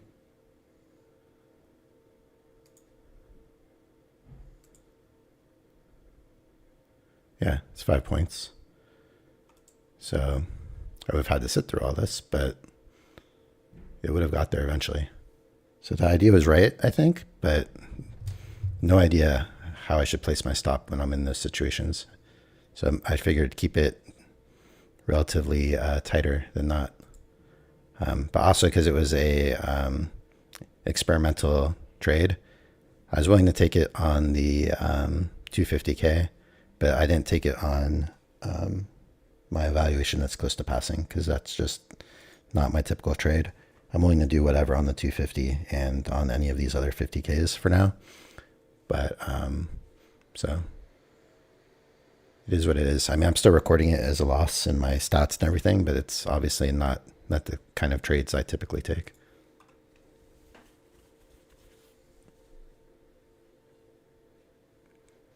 And again, even having said that, I mean, it ultimately worked. I just probably don't have the stop where it should be. Like I wonder, what's the low of this candle? 10. 50. So even if I had it below this candle, which I kind of used as my signal, it still would have come and stopped me out below that. So I don't know.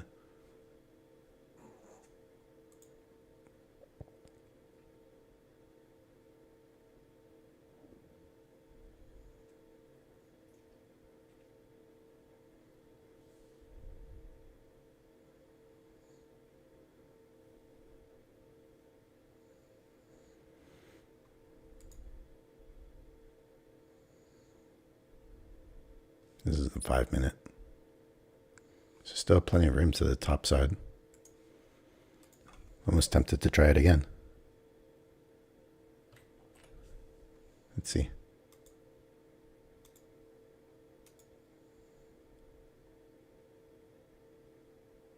Bad idea? I don't know.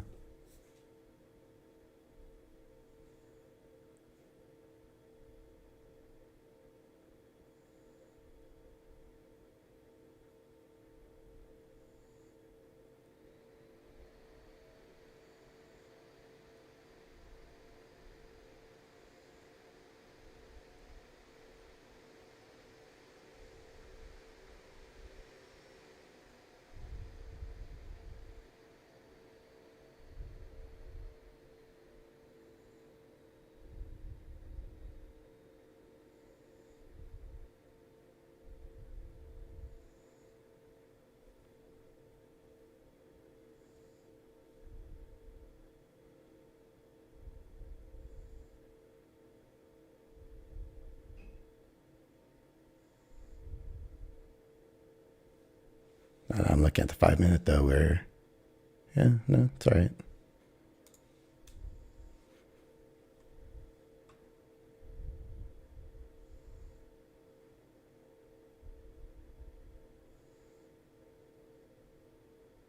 It's funny, this worked for me on Sim multiple times. It's so easy to trade on Sim. All right.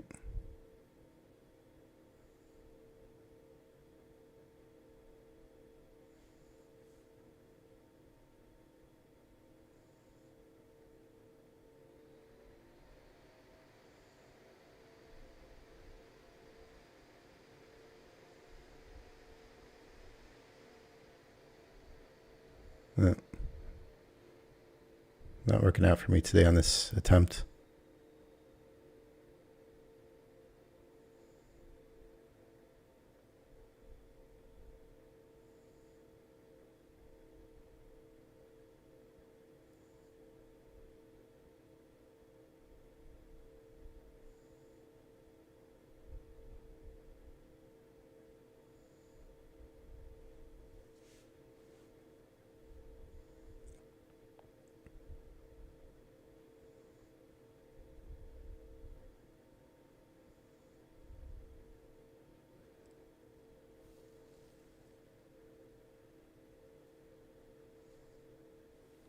All right. So maybe I need to keep testing that out before I do it on my evaluations.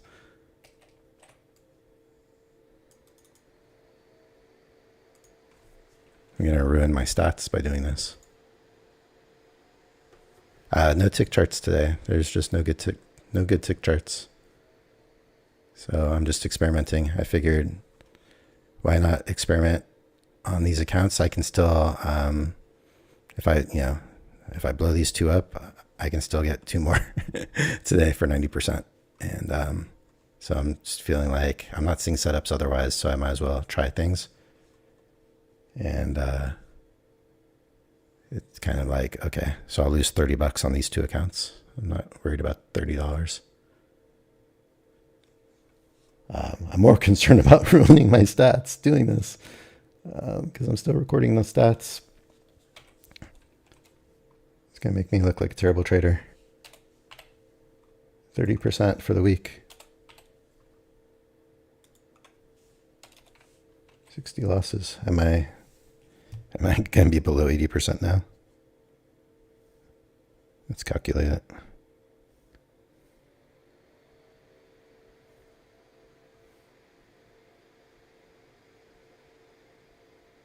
I am 79%. I'm ruining my stats.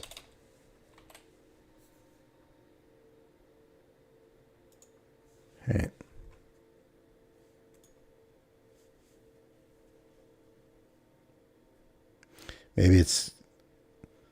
Maybe when I was doing this, I was really more entering like here.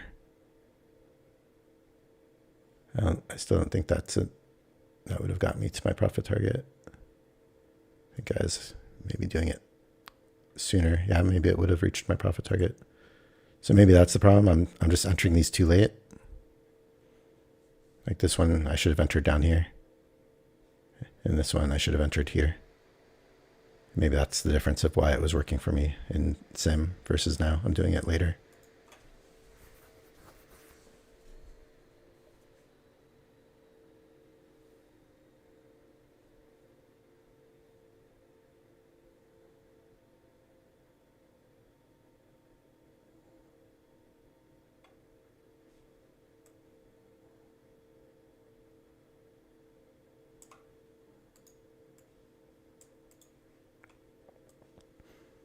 I mean, my long bias is good.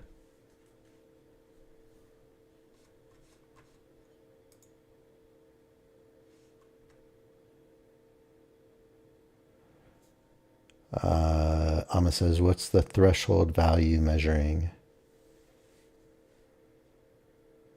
You're talking about this?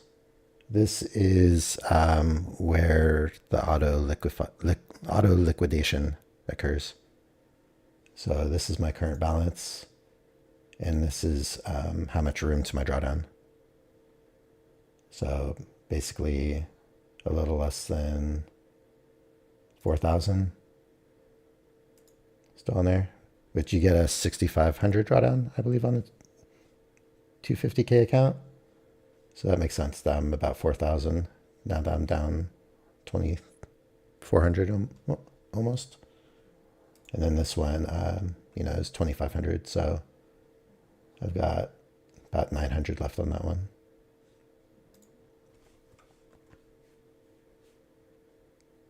So yeah, I mean, I think I was experimenting with this on the Bollinger Bands, just writing the top band Obviously, so far I'm 0 for 2, but I think when I was doing it after the first one closed like this, and I was doing it on this bar. So the same thing would have been here, would have been to do it on this bar, like after the first close on it. So I think that's why I'm not doing it the way I was doing it in Sim. And that's why it's not working out for me so far. So I'll try to make that a rule for myself. But I'm going to just keep testing it. I mean, to me, basically these two accounts are essentially test accounts today at this point. So I'll just keep trying things. And then meanwhile, if I do see a trade I like, that I actually like, then I'll trade it on this account to try to pass it.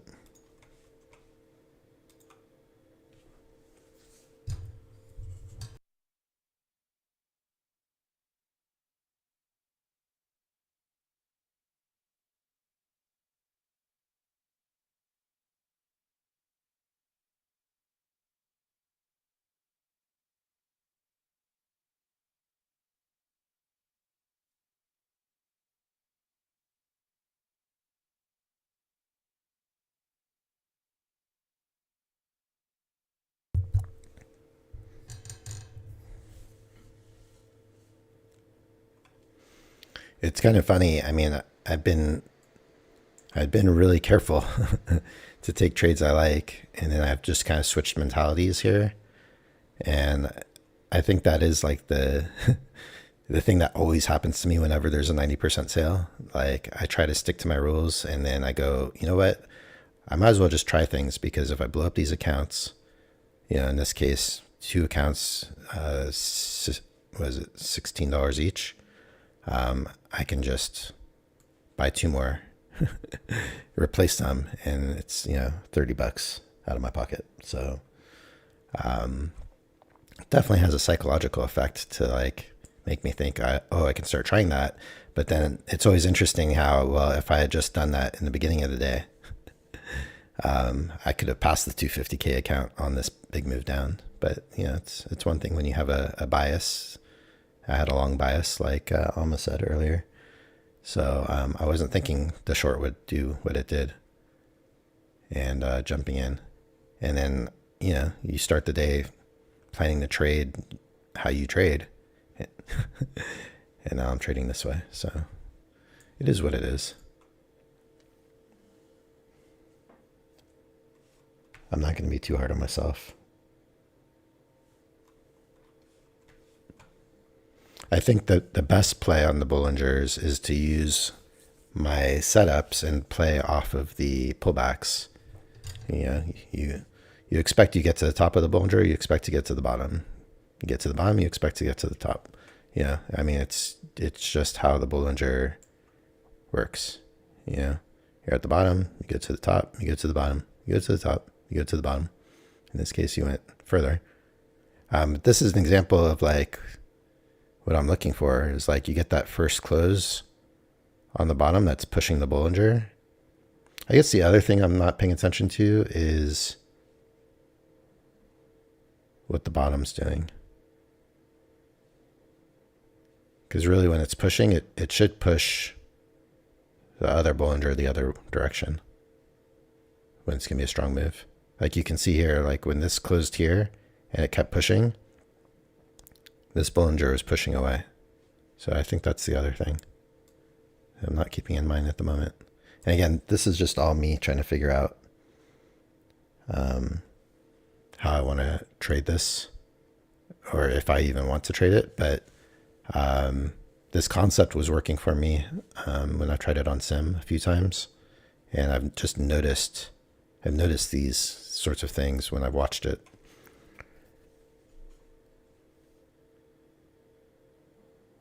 Alma says they got us good today.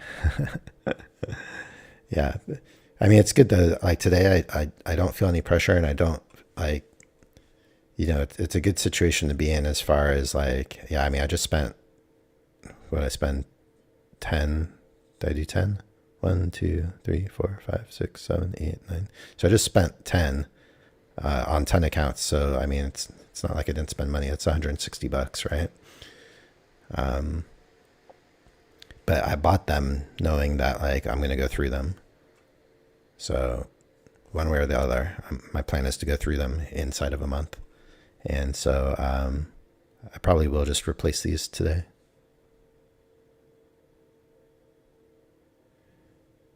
Alma says, Bollinger Band is new for me, trying to understand. It's new for me too. It's brand new for me.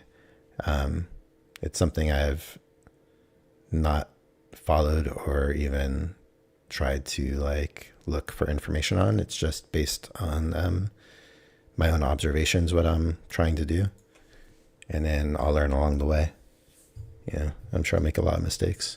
And I'm sure my win rate will go down if I continue to trade trying to use it like this.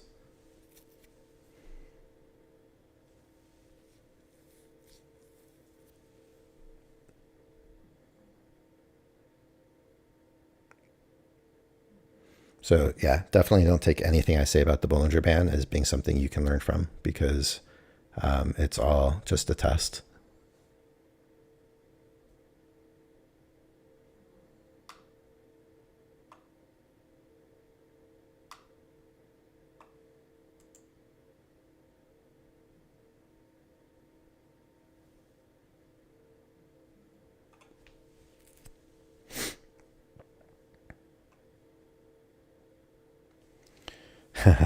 Alma says, what's your brother saying about this new approach? From the few messages I got from him today, it sounds like he put Bollinger's on his chart and he's been taking a look.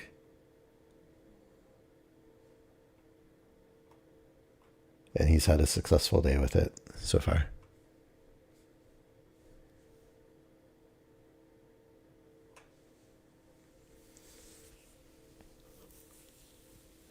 This is like usually how it goes for me, right? Like I try something on Sim and I'm amazing. I can't lose. And I do it on my Apex accounts and I can't win.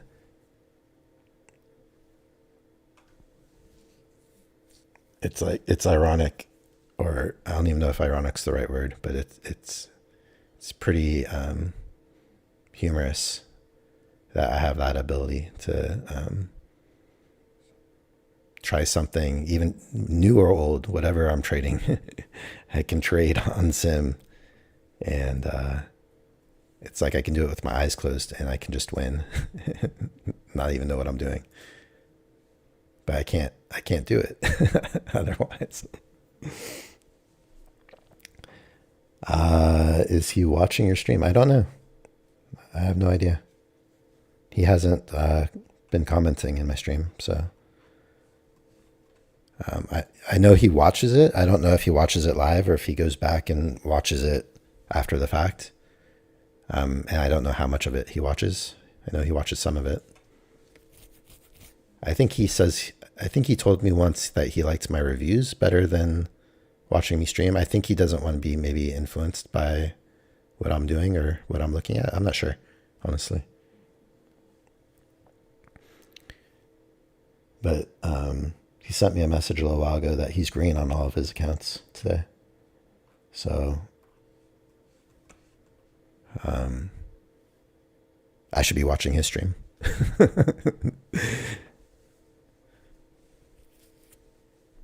He doesn't have a stream, by the way. But if he did, I should be watching his.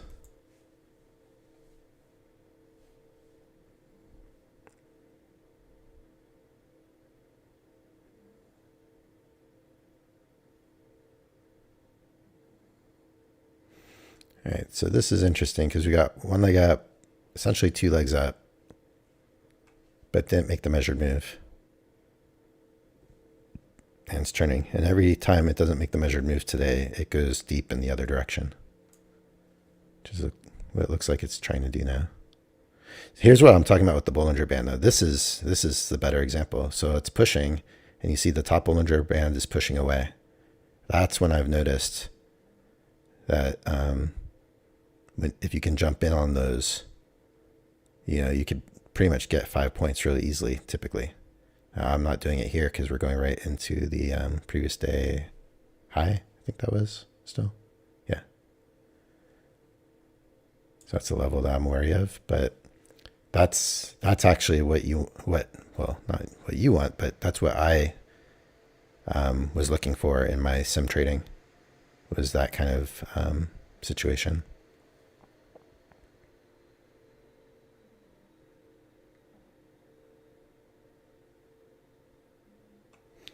It says, oh yeah, those reviews would be helpful for Apex payouts. Reviews? Oh, you just mean in if they were if I requested a payout and they were trying to turn me down or deny me? Yeah, I mean, I think it's one of the reasons why I'm not concerned about the rules, because I figure, well, I trade by the rules. Even with the open, I'm still trading with the rules when I take the open. I mean, I'm even trading by the rules on the evaluation now, even though I know I don't need to, because I want to practice it with the rules. But yeah, if I were to ever have a problem, I'd just say my videos are all available. You can look at every single trade I took. They can watch the live stream. They can watch the review. Yeah.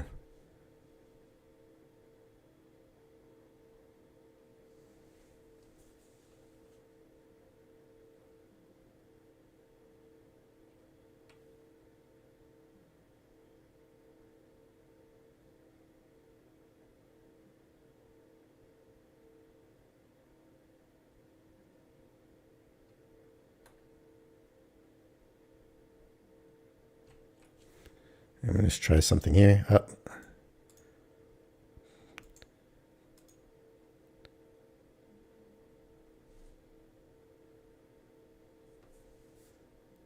Maybe not. Again, this is just me attempting things. Maybe I'll give it more rim.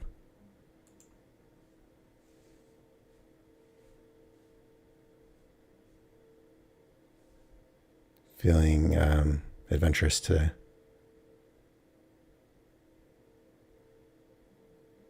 Nothing to lose at this point.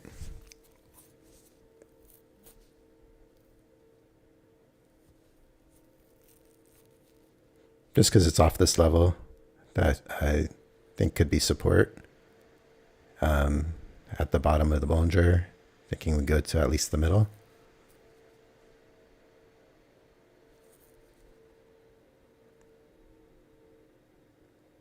I'm inside the 3-to-1, if that were a roll.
Got a low back. I mean, I was seeing that resistance, so it took a little bit less.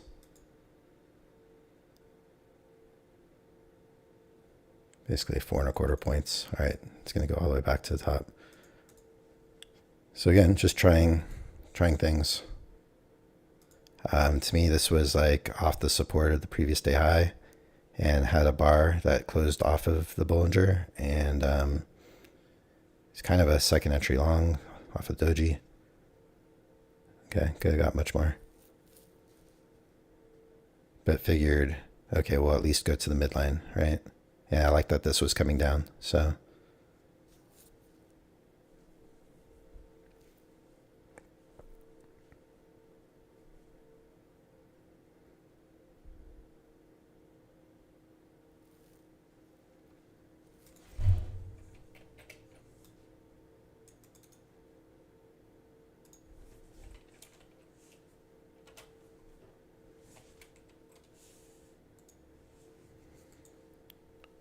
So I got one win. Hey, I got a win.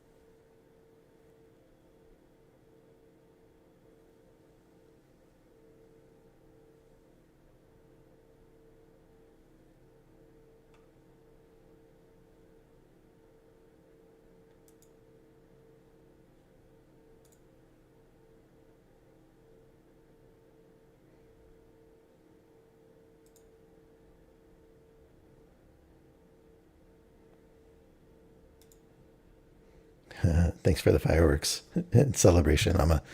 Look at that. I could have got much more. Just go for the other side of the band.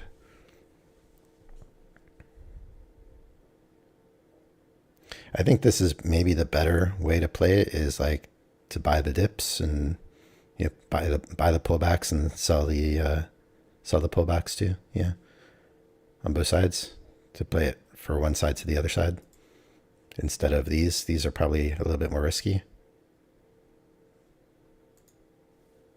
But I'm just going to continue to feel it out and see. But yeah, so far today, all three of my trades are just basically Bollinger trades. Since I'm not getting my setups I usually like.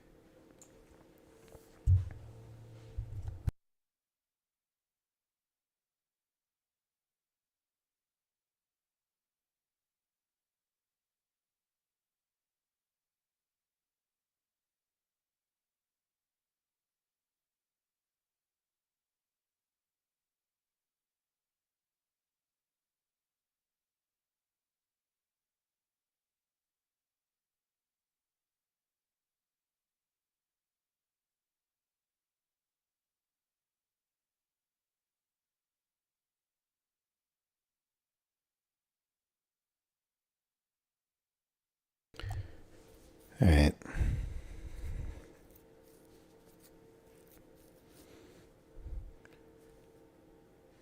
ICT about buying pullbacks and reversals, and I prefer that than going with the trend. Yeah, me too. I mean, that's generally my usual trading style, right? It's similar.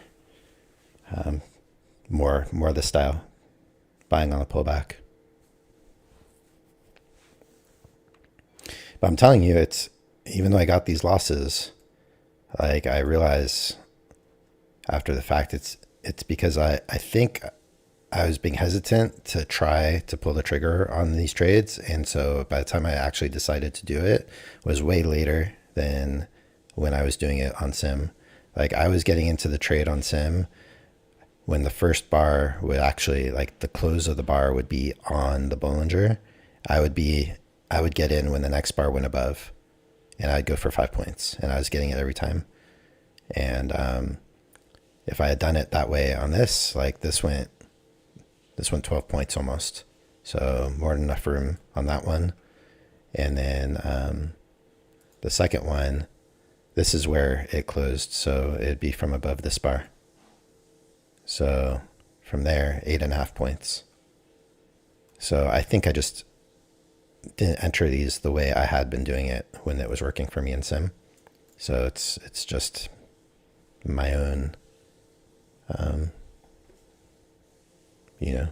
lack of doing it the same way. So this feels a lot less comfortable than this. Like this, I'm playing against something. This, I'm just like trying to go with the momentum. But I think both of these trades, I just entered it not the way I have been entering those situations. And I haven't really been entering, honestly, when it's got a lot of stem like this either. I've been entering when there's like no stem like this. So maybe this one, I shouldn't have been thinking to take it all. Also, because like, where did I enter? Like I entered like way late. Like this isn't a close on the Bollinger. This is a close beyond the Bollinger. Usually when it closes beyond the Bollinger, it's going to snap back inside, because the whole thing with the Bollinger is like 98% of the market, it's going to be inside the bands. The closes outside the bands are very rare.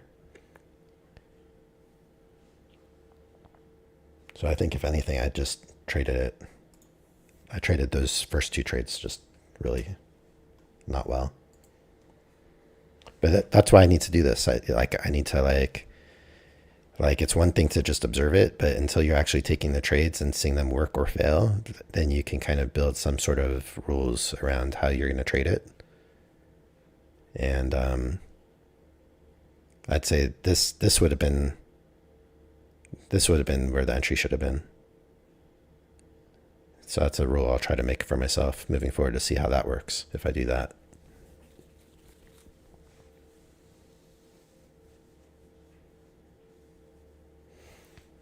But again, it helps me anyway to have the mentality. And I know it looks like I'm just throwing these away, but it helps me to have the mentality of like, okay, I can literally just cancel these. I can blow them up or whatever, and just get two new ones if I need to. Yeah, it's for $30.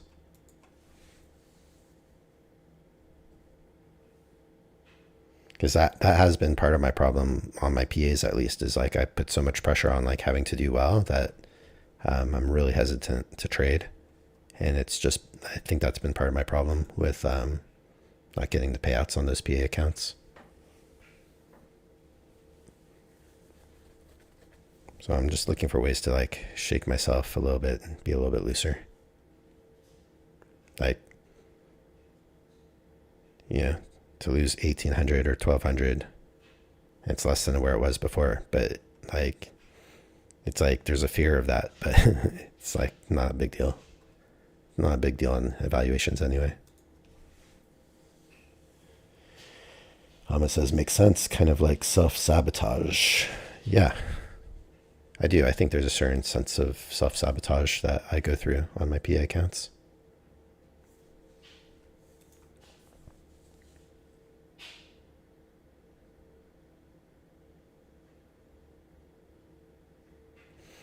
So look at this move. If I could have just held and just trailed, if I would have just had the mentality of just trail every candle, I would still be in this thing all the way up here.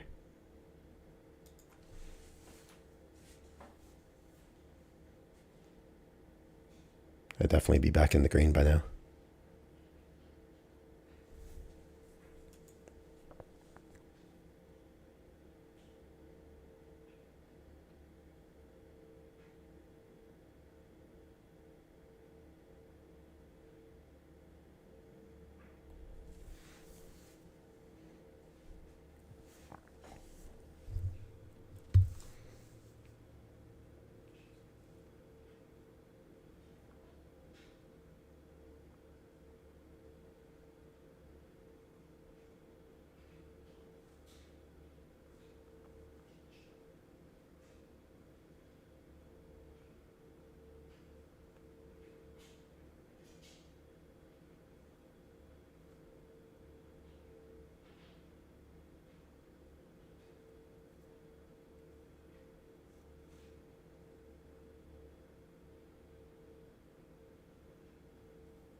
Go look at the 5-minute.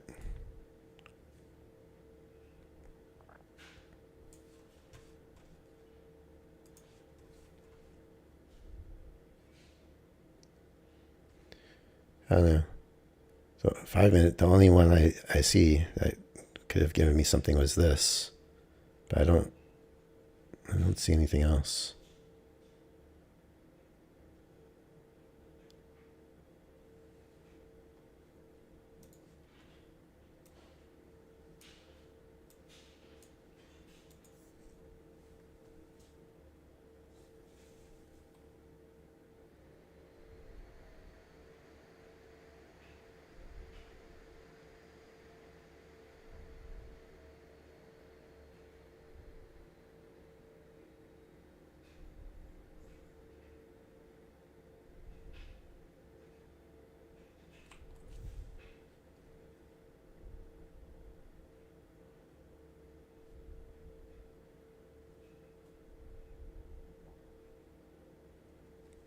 Looks like I avoided that.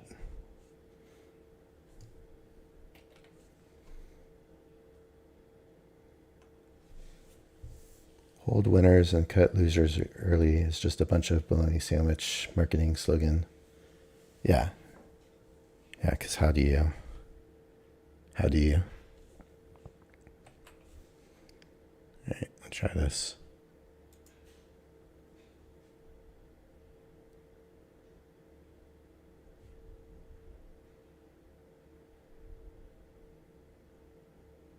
Uh-oh.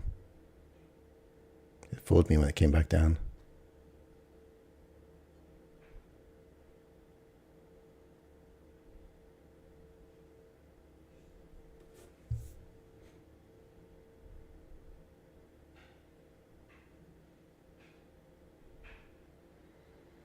Where did it? Let's see.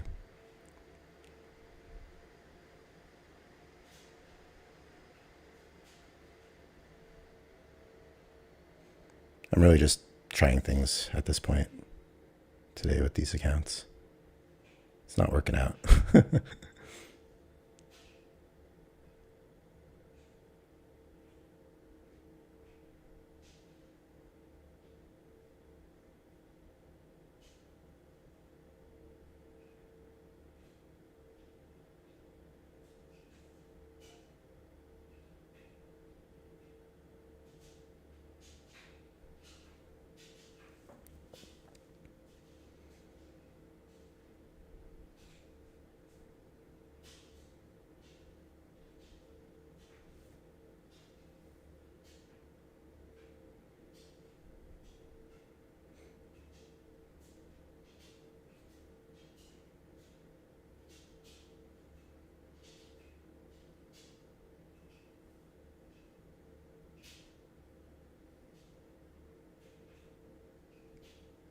Well, let's see.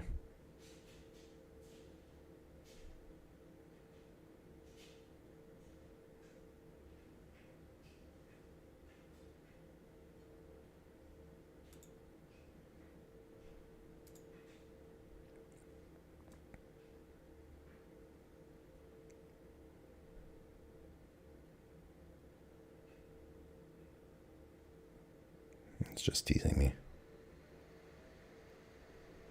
Yeah.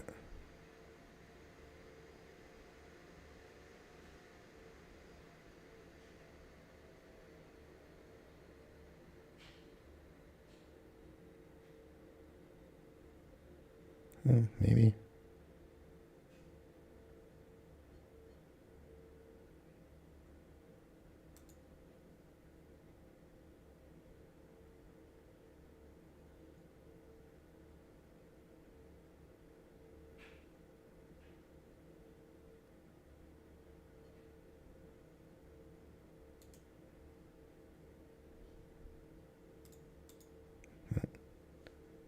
Right. So that worked out. Only 2 points though.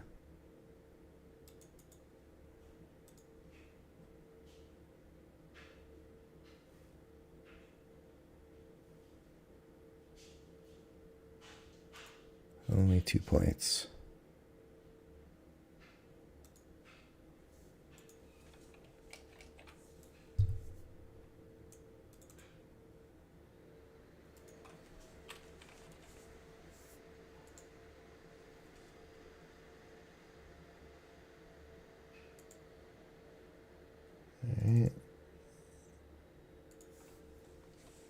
2 and 2 today. Seems at least a little bit more respectable. 5 and 7 for the week.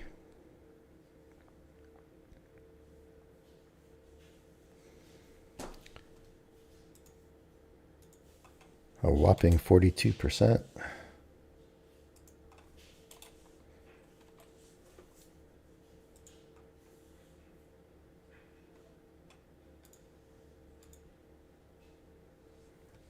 All right, so I mean, I like where I got out. I like my decision. As far as that, again, this was, well, basically this was a first entry short here, and this was a second entry short. So it was a second entry on the 1 minute chart. And we were at the top of the Bollinger, and I was just playing for room to the middle Bollinger. So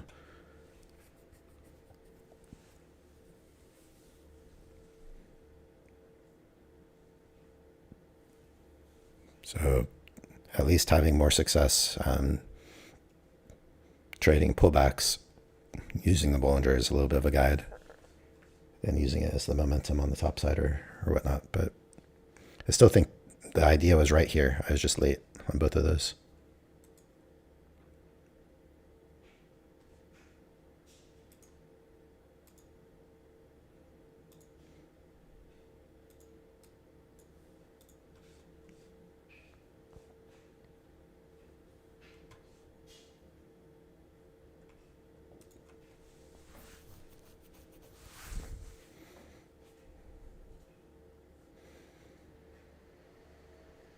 And yet, none of the trades I've taken today are trades I would have wanted to take on this evaluation to try to pass it yet.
It says any evaluation close to passing. Yeah, this one, the first one, 41. I'm just 315 away from passing. I've only traded on it for 5 days. So, and there's still like a lot of time before the renewal comes. So I've done a really good job on this one of trading it more aggressively and being able to pass it in a shorter time frame. Hopefully. Basically just need one more trade on it.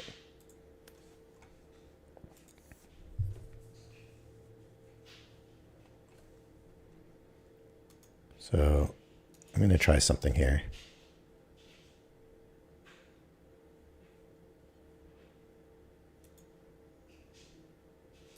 And hope this doesn't get me in trouble, but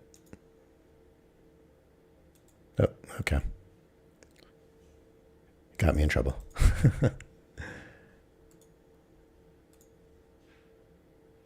I just was going to try to play just the support. It wasn't a strong enough support, obviously, to really try that. So that's, I guess, a bad idea. All right. It's really messing up my stats.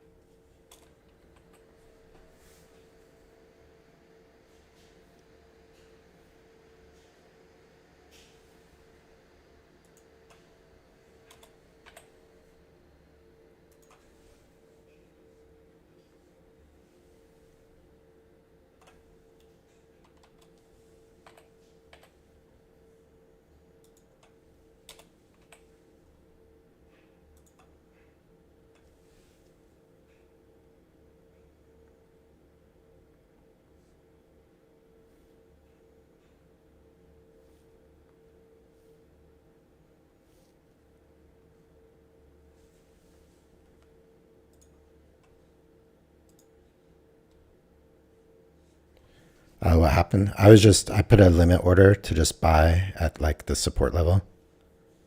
And clearly it's just a bad idea.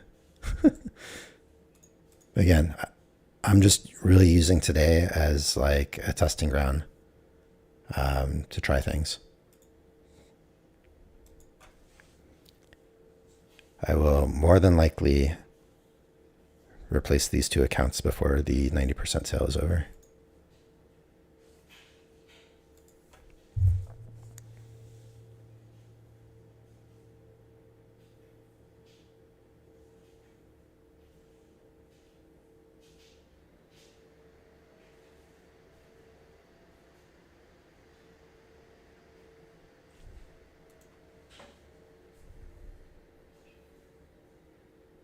Whoa.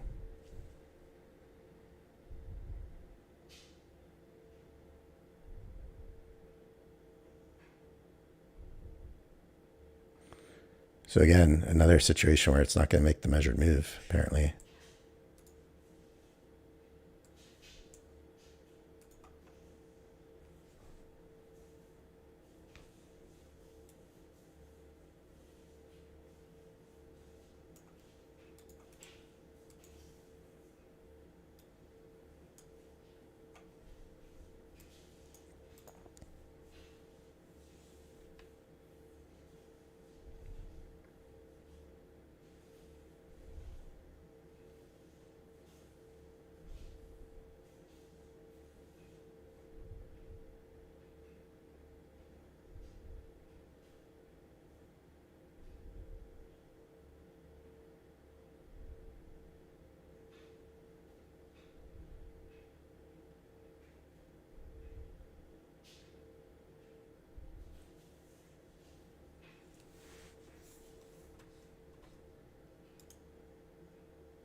I'm just trying to reevaluate what I did up here. I guess, no, I don't know, it's reasonable to think. It's just, there's only just one instance of support there. So I guess that's probably want to wait for like a third instance before I try something like that.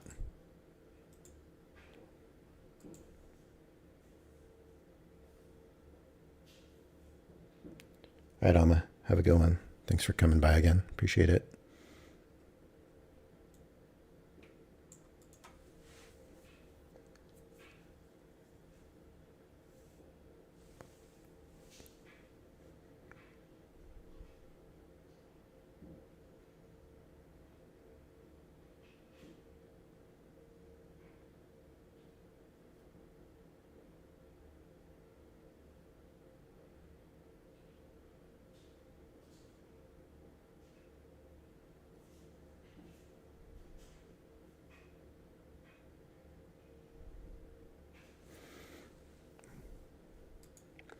the 5 minute.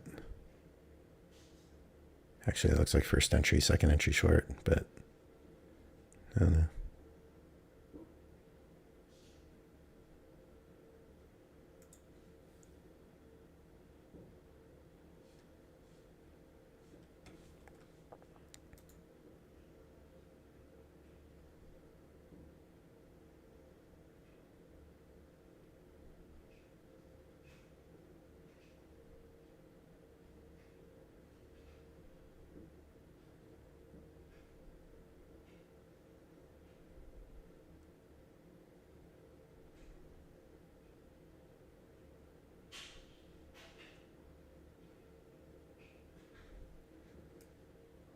What is this market doing?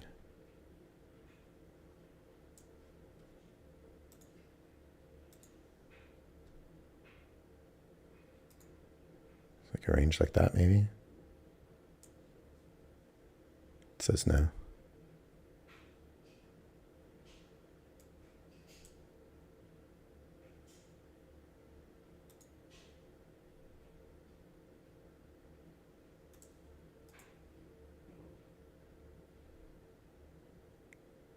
So here's where it's like riding the Bollinger, if you can take a chance on that. The upward band moving away from it. But then just always have to be careful, because if it closes outside the Bollinger, then it could snap back. At least that's what it seems like to me.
So again, just sell. If I just reverse position and just sold, I'd probably pass the accounts.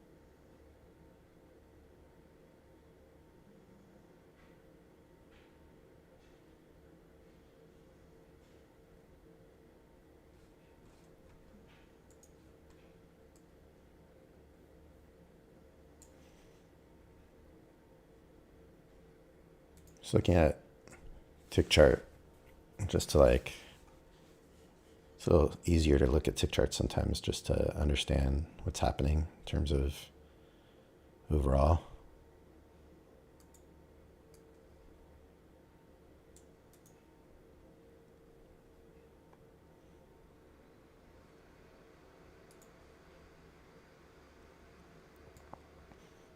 You have this level here, but this is just, this level doesn't really matter anymore.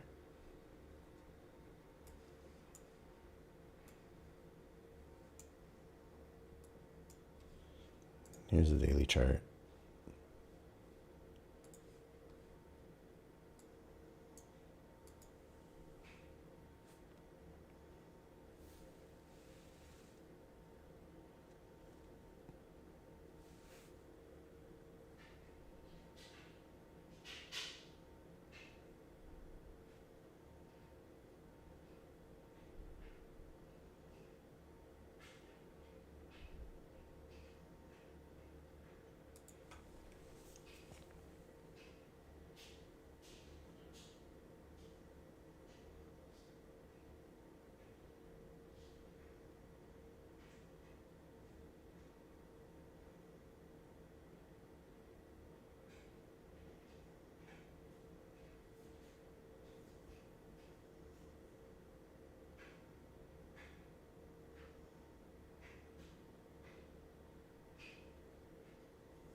You ever watch the chart and just feel like you really have no idea what the market's doing?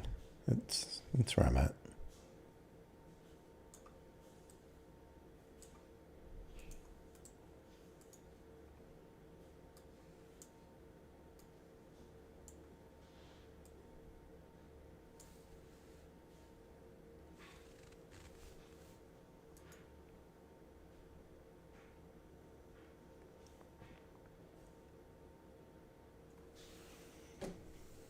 I just know it's going down right now. It was going up before. It's going down now. It was going down originally, but it was going up before that. So if I had just bought up when it was going up and I just bought down when it was going down, I would have won today.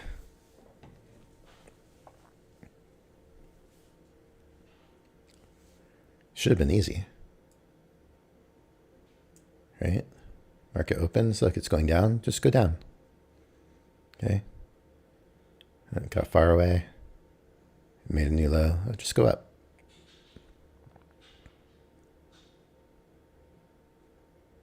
Here, just go down. Here, just go up. Here, go up, and then just go down.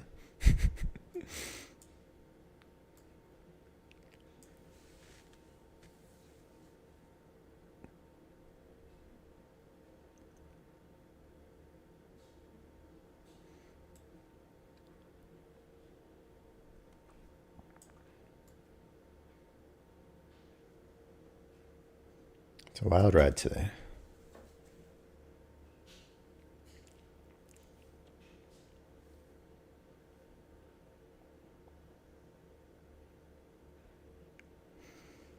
But honestly, I am glad that I have presence of mind to not be taking these trades on 41 because I do want to pass that.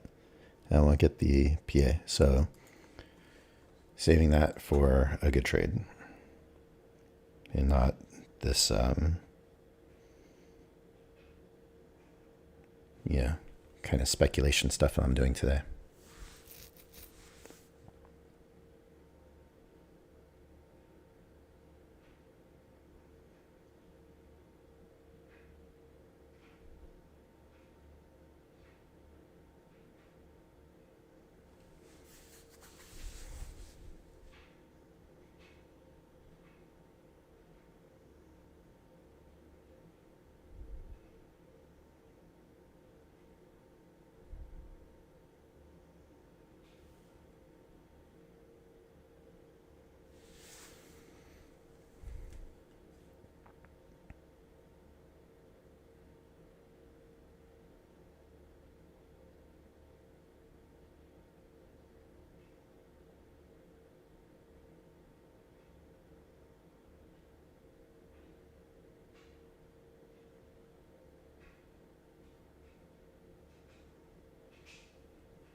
This thing just has no bottom here.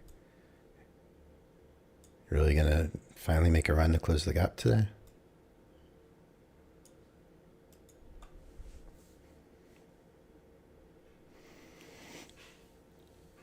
Yo, digital's back. Welcome back. Yeah, what a day, right? I'm just being very speculative in my trades, so not going well for me, but I'll probably most likely just push these two accounts hard and either blow them up or bring them back, and then if I have to, I'll just replace them today with 90% discount. I don't know, I just didn't jump in short at some point. Just go with it. But when I saw this one, okay, it's outside of the bands. Maybe it'll come back in. And then same here. Okay, outside the bands, maybe it'll come back. It came back in, but it still just kept going down. Yeah, this thing's like a roller coaster today. I mean, all right, we're going up at the peak. Woo! And around the bend and through the tunnel and up through the loop and then whoa! And then another hill. And then whoa! Whoa! Okay, that's my impression of the roller coaster today. It's a good time.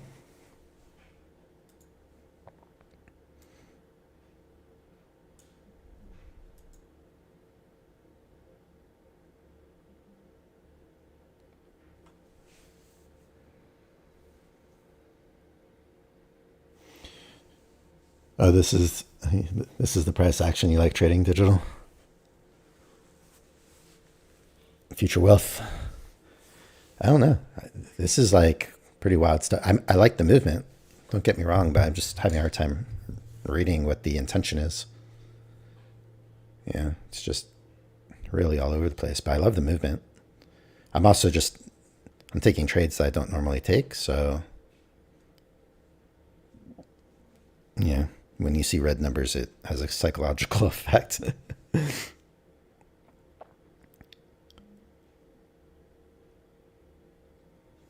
Vigil says I tend to get a lot of follow through. Yeah. Yeah, I mean, these big moves for sure. I just don't know where the entry points are in something like this. Like, I got in short here, which was good. I just took a scalp. But where do you get in short again if you're getting in short for this move? So I'm not really seeing a clear way to do it other than just trying to do what I was trying to do with these trades, which didn't work out for me.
Yeah, wait for the test of the low with some exhaustion, Digital says.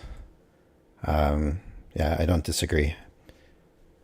But at this point, it's shocking if it doesn't reach the previous day close. If it doesn't reach the previous day close again, it's like this thing is going to be skyrocketing to the moon because it just doesn't make sense. It made a big push to it, couldn't get there. It made another big push, couldn't get there. Now it's making another big push. So this is like the third real push trying to get there. So if it can't get there, like to me, it's going to finish all the way back up here before the end of the day.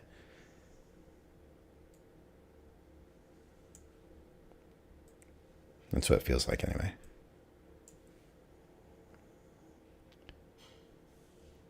Yeah, it's hard to explain via text. Yeah, I get that. I know what you mean by exhaustion too. And that's essentially what I'm waiting for. I'm not trying to jump on the short bandwagon unless I have a setup, but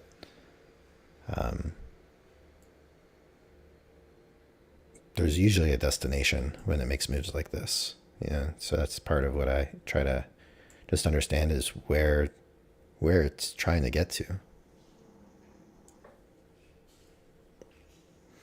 Just looking at the tick chart. Yeah, there's no reason it shouldn't get down to these lows again.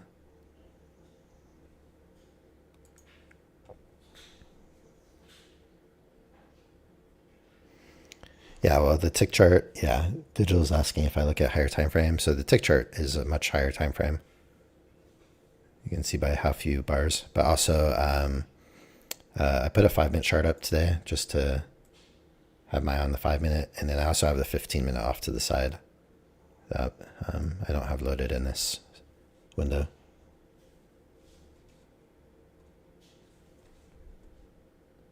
But I still like to reference the tick charts in general.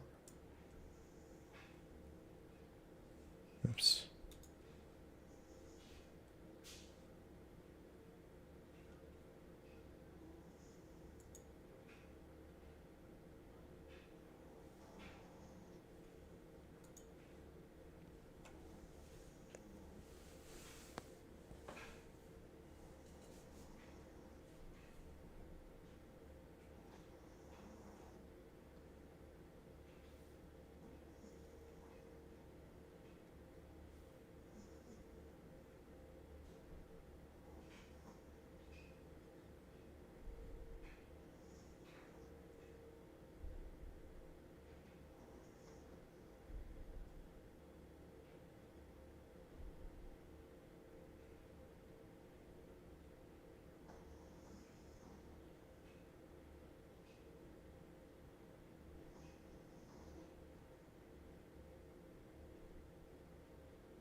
Digital says was looking to enter at 840 but missed it. Here.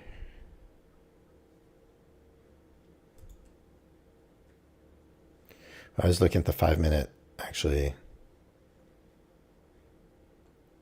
So I was thinking it was new high, first entry, second entry above here. So kind of in the same area. And we'd been outside of the Bollinger here and had a close inside. So I was kind of having a similar idea, but it's a little confused on the 1-minute chart. Yeah, risking previous candle low, yeah. I was actually contemplating the same thing.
Oh, good idea.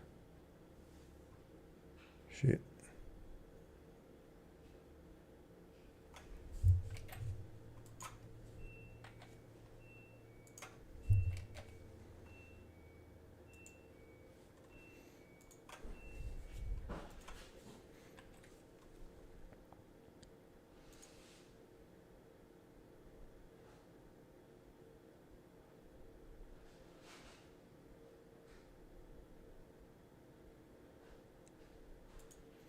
Let's see, trying it again.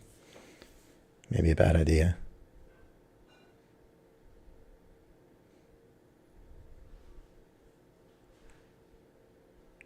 Yeah, bad idea. Making the same mistake again.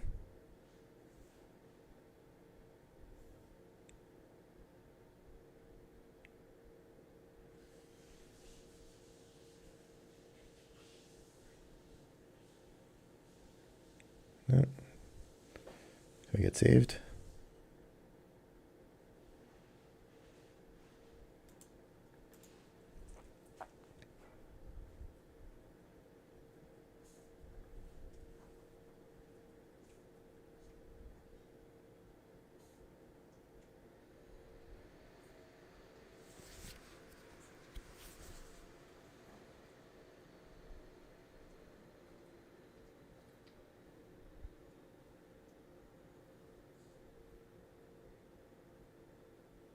No.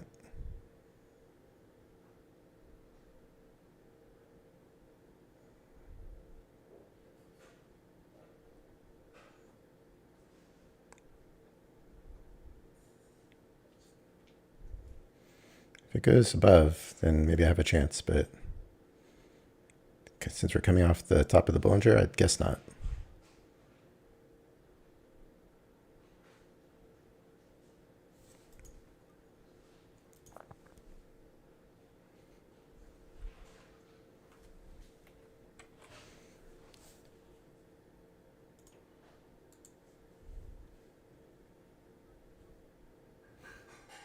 I'm just basically blowing up at this point.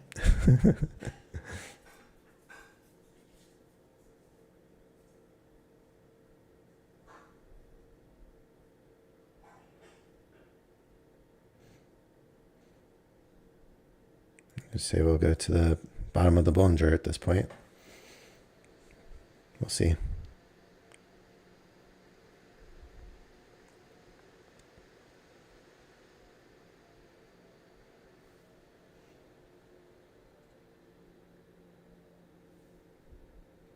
I'm just like, this is just all pure speculation at this point. Like, this isn't even real trading anymore. I'm just like, I already blew up 44. Just like, let's just blow it up so I can start over fresh tomorrow with the same accounts.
Okay, so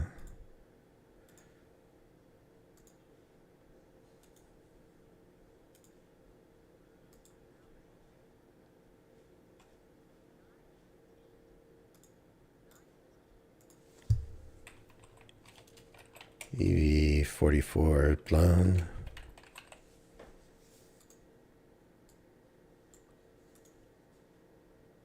But EV45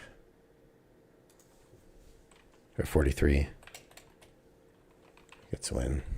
What is this trade? 7. I'm just on a bender at this point. It's like, this isn't even real trading.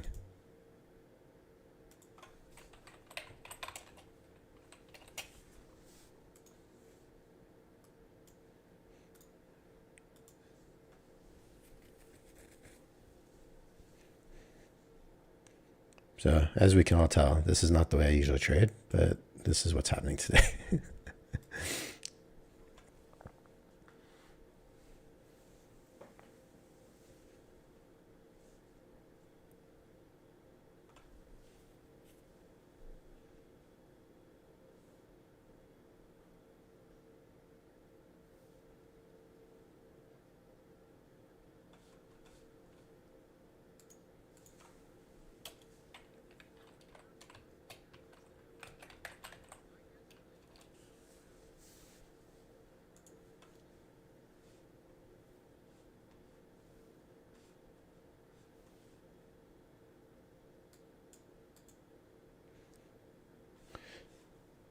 So I have to add another win and a loss to my stats.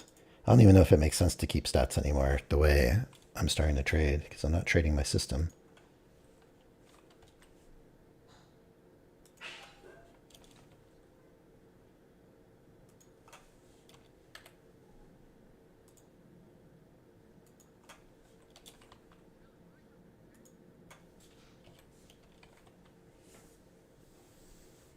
Let's see.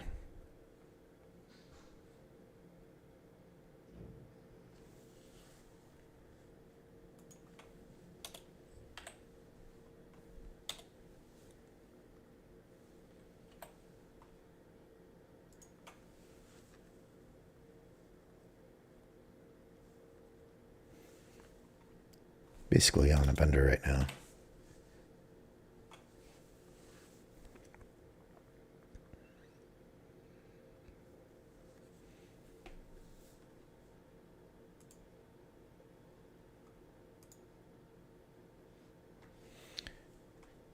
You know, I got to admit, this is not the way I trade, but it is what it is. This is literally every time there's a 90% sale, this is what I end up doing, because it creates the attitude of, oh, well, if I take a chance and it goes wrong, I'll just replace them. Yeah, it's just $30 for 2 more accounts. So it literally gets me every time. They always get a couple extra purchases out of me with the 90% sale. But yet they say they don't want people to be gambling, but how they operate kind of instigates a certain amount of gambling with their evaluations for sure.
So at some point,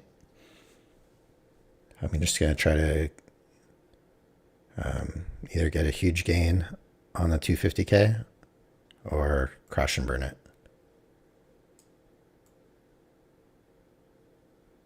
Just admitted gambling behavior.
I really have no read on this market. I haven't all day.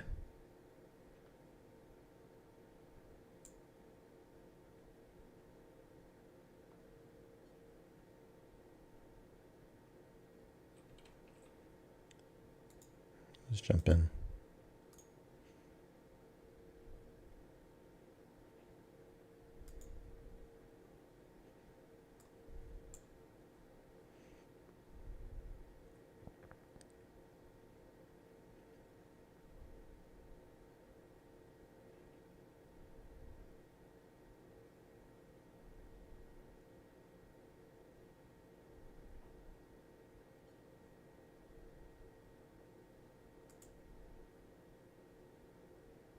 Oh.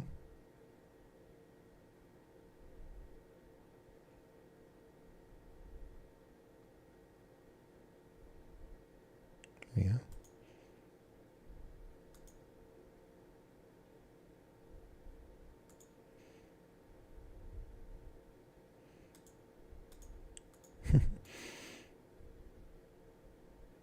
Oh man.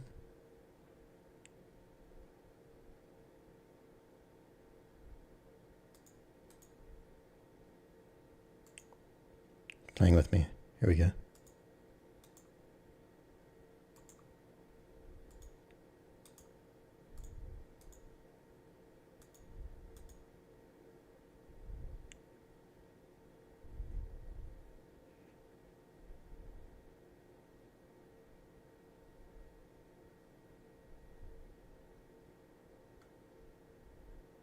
Oh, come on.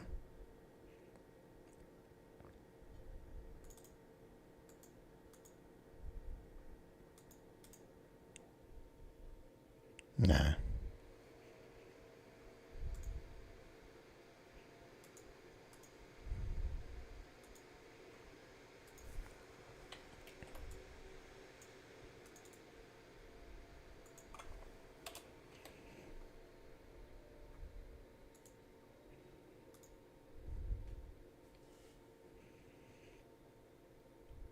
Just didn't want to like see a bounce off of the pin lane. I don't really know how Bollingers work in the middle, so. All right, Digital, have a good one. I just saw that. Maybe you're already gone. Back at it tomorrow. Yeah. I'm just going to be gambling this account for the rest of the day, so.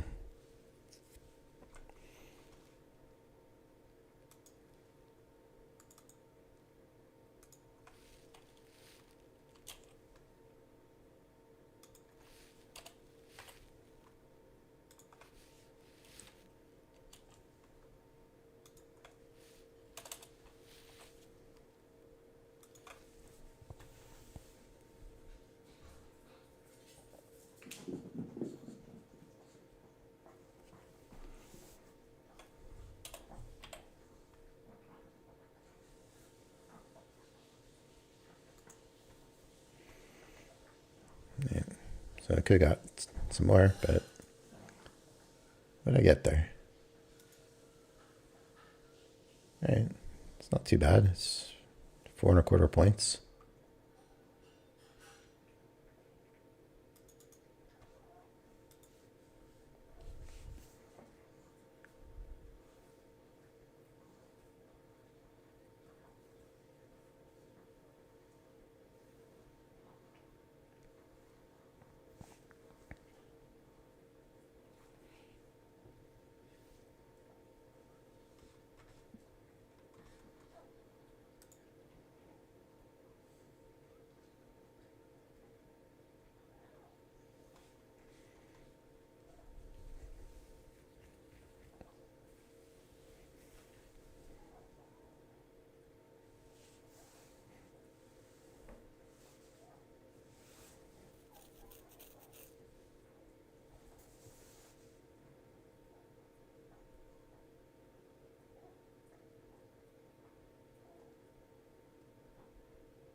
Right, so there it goes to the bottom.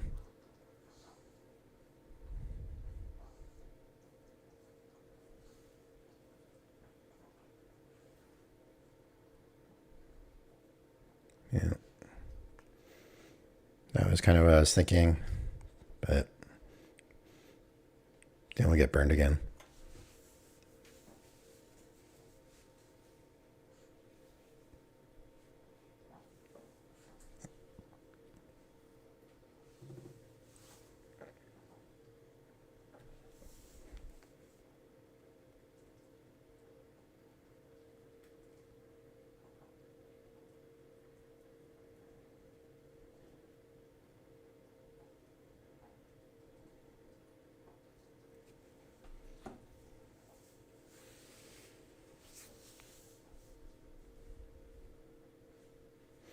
So it seems like this will be the push to previous day close finally. But we'll see.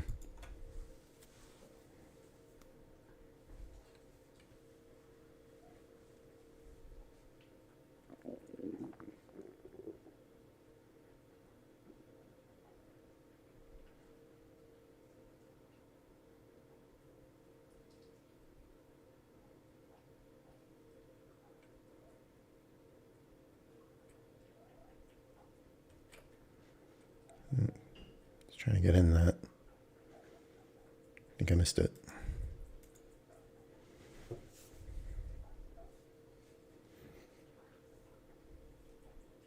Yeah, there it goes.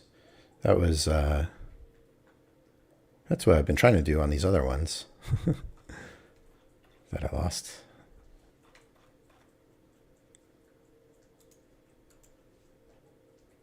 So gap closed finally.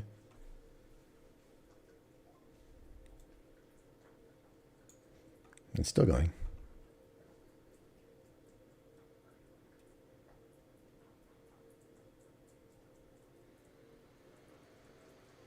So just a split second too late trying to put my order in. So I would have put my take profit right at the previous day close.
I was thinking to look for a long here, but didn't really set up the way I was hoping.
I've got 5,000 of drawdown on 250K, but I really want to get it back up to where it was or start fresh tomorrow with a 90% off one. So I'm going to stick around and just see if I can get back up.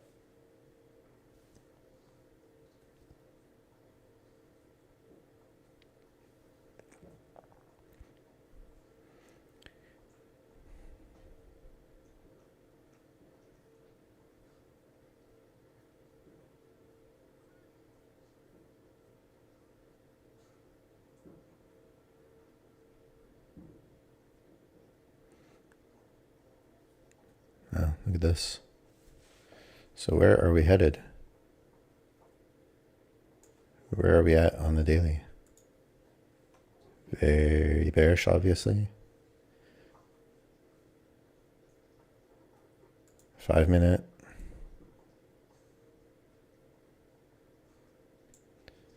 So maybe it was my original thought.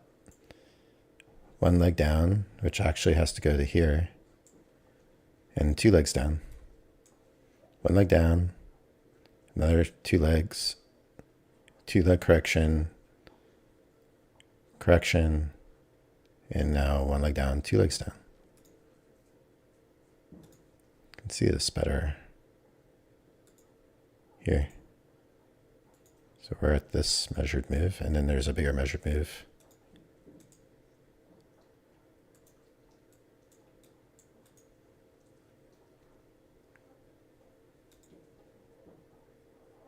But the other thing is like just shy of the previous day low. Crazy.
Gonna push.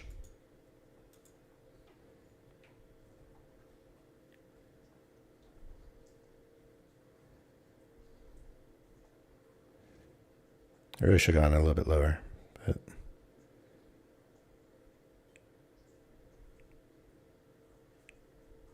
oh,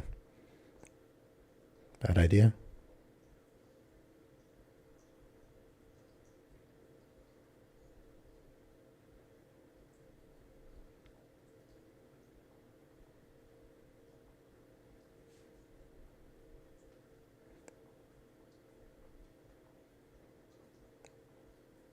Apparently I got in the worst possible time I could get in. Let's see.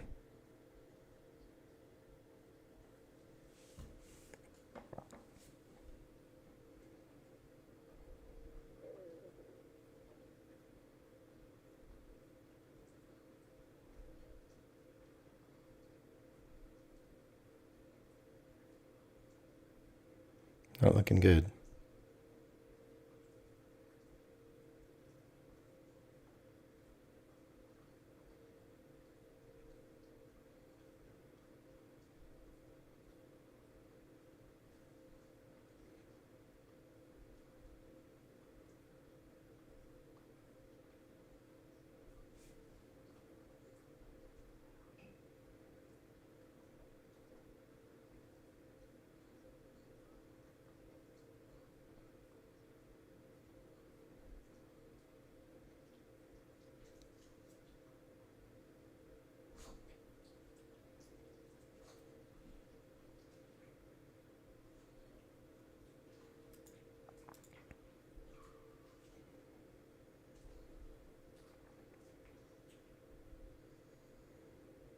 Can it push?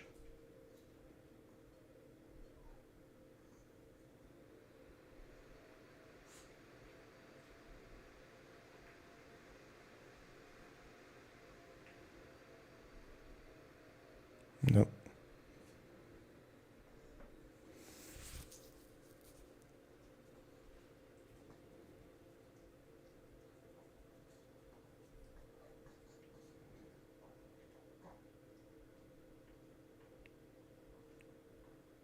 Not looking good.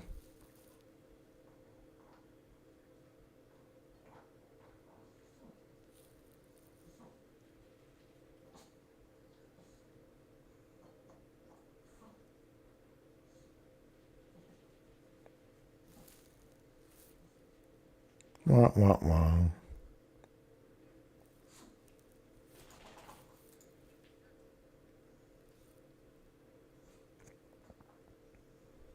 Wah, wah, wah.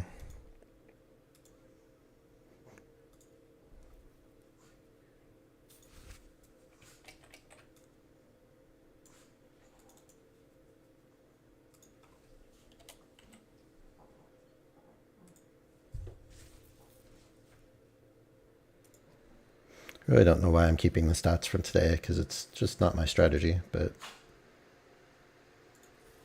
nevertheless.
Let's just do a, it's either going to push really hard down or I'll break this account.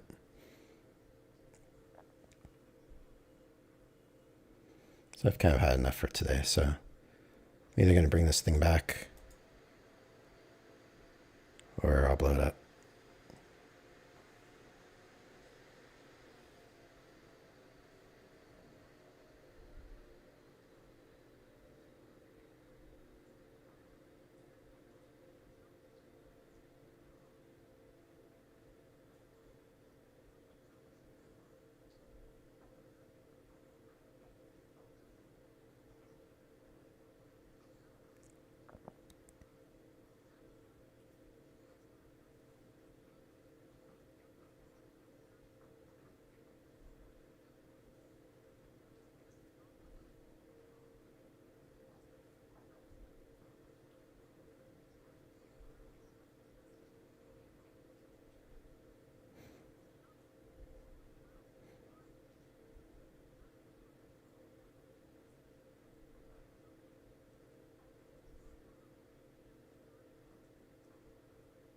Probably should have tried this idea much higher up, but it is what it is. Kind of over it today. Not trading properly. So I might as well just gamble.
So I'm just targeting the previous day low.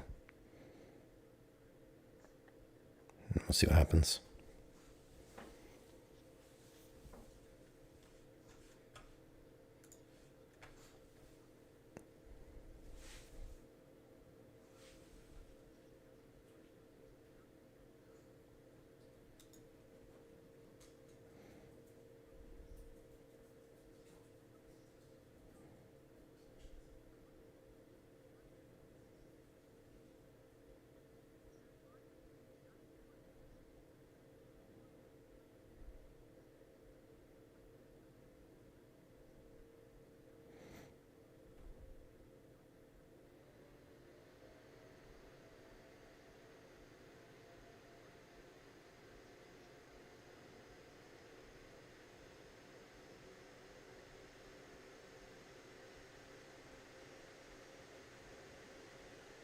I was thinking I'd trail it, but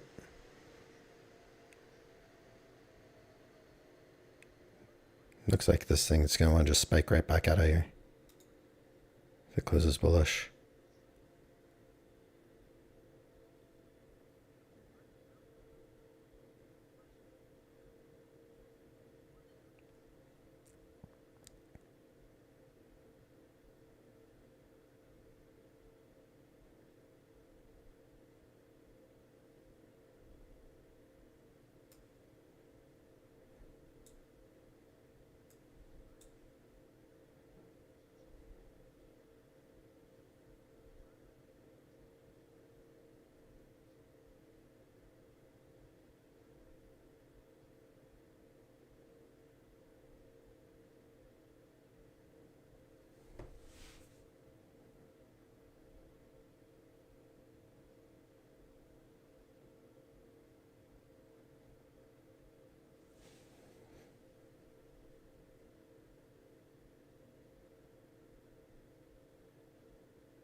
I'm in it to get to here or bust.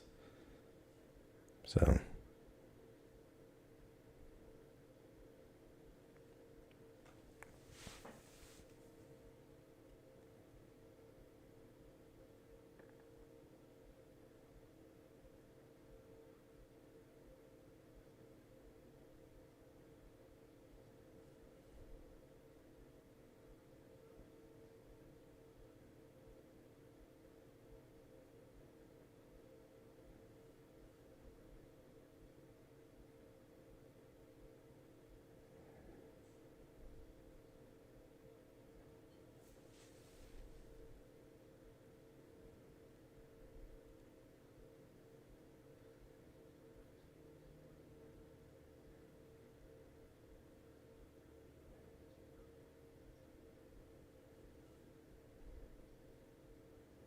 if we were to get a little closer, I'd consider trailing it.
Yeah, I'll just put it here because at least it gets the account.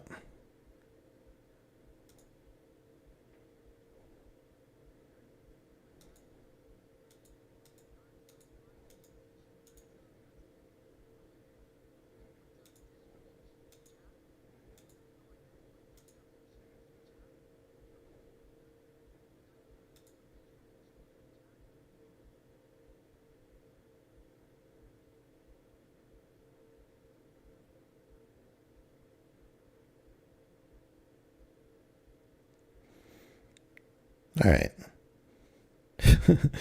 So I got a green day on this account. After all that. What a joke.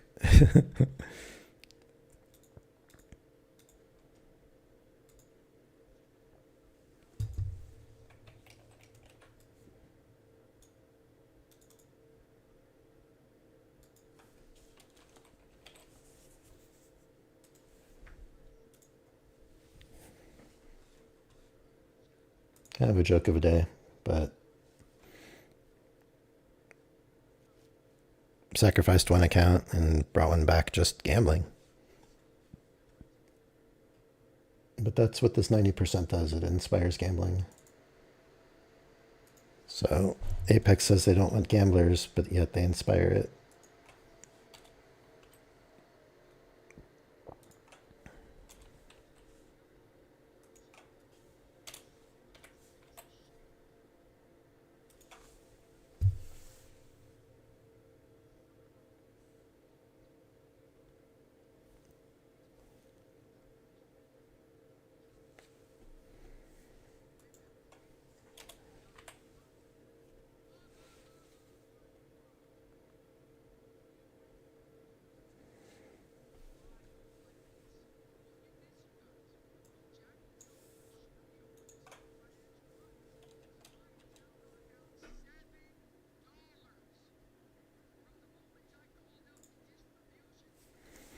All right. And we've got the full amount if I stuck with it.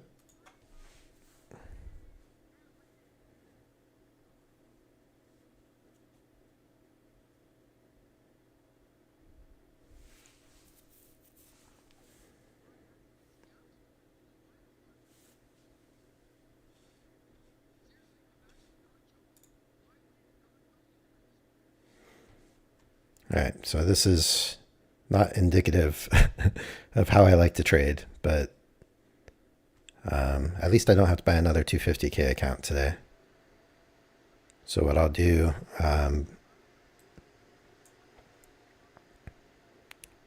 when I'm wrapped up is I will buy a new 50 to replace this one. I'll buy a new 50 to replace this one and a new 50 to replace this one. And I'll have 1, 2, 3, 4, 5, 6, 7, 8, 9 50s and 10 50s, including this one, and 1 250. So that'll be the plan. All right. This was fun, but I will not be wanting to repeat this tomorrow or in the following days. So I'm going to chill out with these kinds of trades. Unless I see something that specifically really makes me have a reason, like a measured move or something solid to trade for. Otherwise, I'm going to try to stick to closer to the way I've been trading. But today was kind of a fun day to just test out the Bollinger and see. I mean, this trade didn't make any sense. I don't know why I took this trade, honestly. It's not even something I even have any observation about in that spot. This one's probably a really bad trade too. No reason to take that. And then this is just like, okay, this thing's going down. Destination must be at least the previous day low. The only trades I did like, I like this trade. And this one was okay. Not terrible, not the best.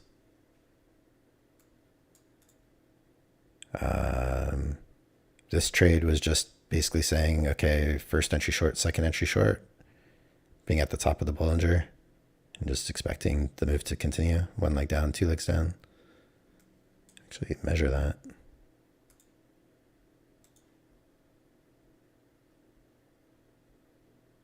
So one leg, two legs.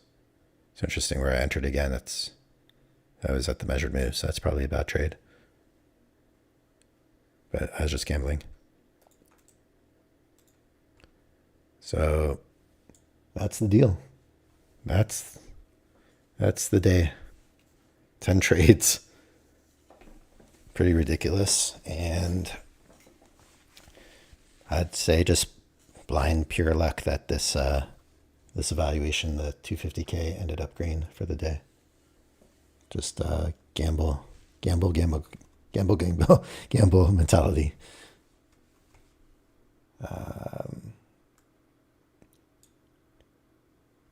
But you know, with this kind of movement, I mean, think of all the trades I took here, right? That were, I mean, look at the counter trend trade. Stupid. You know, in terms of like really stupid trades, I'd say this one were the worst trades of the day. These two, I don't really mind that much. I just think I got in late.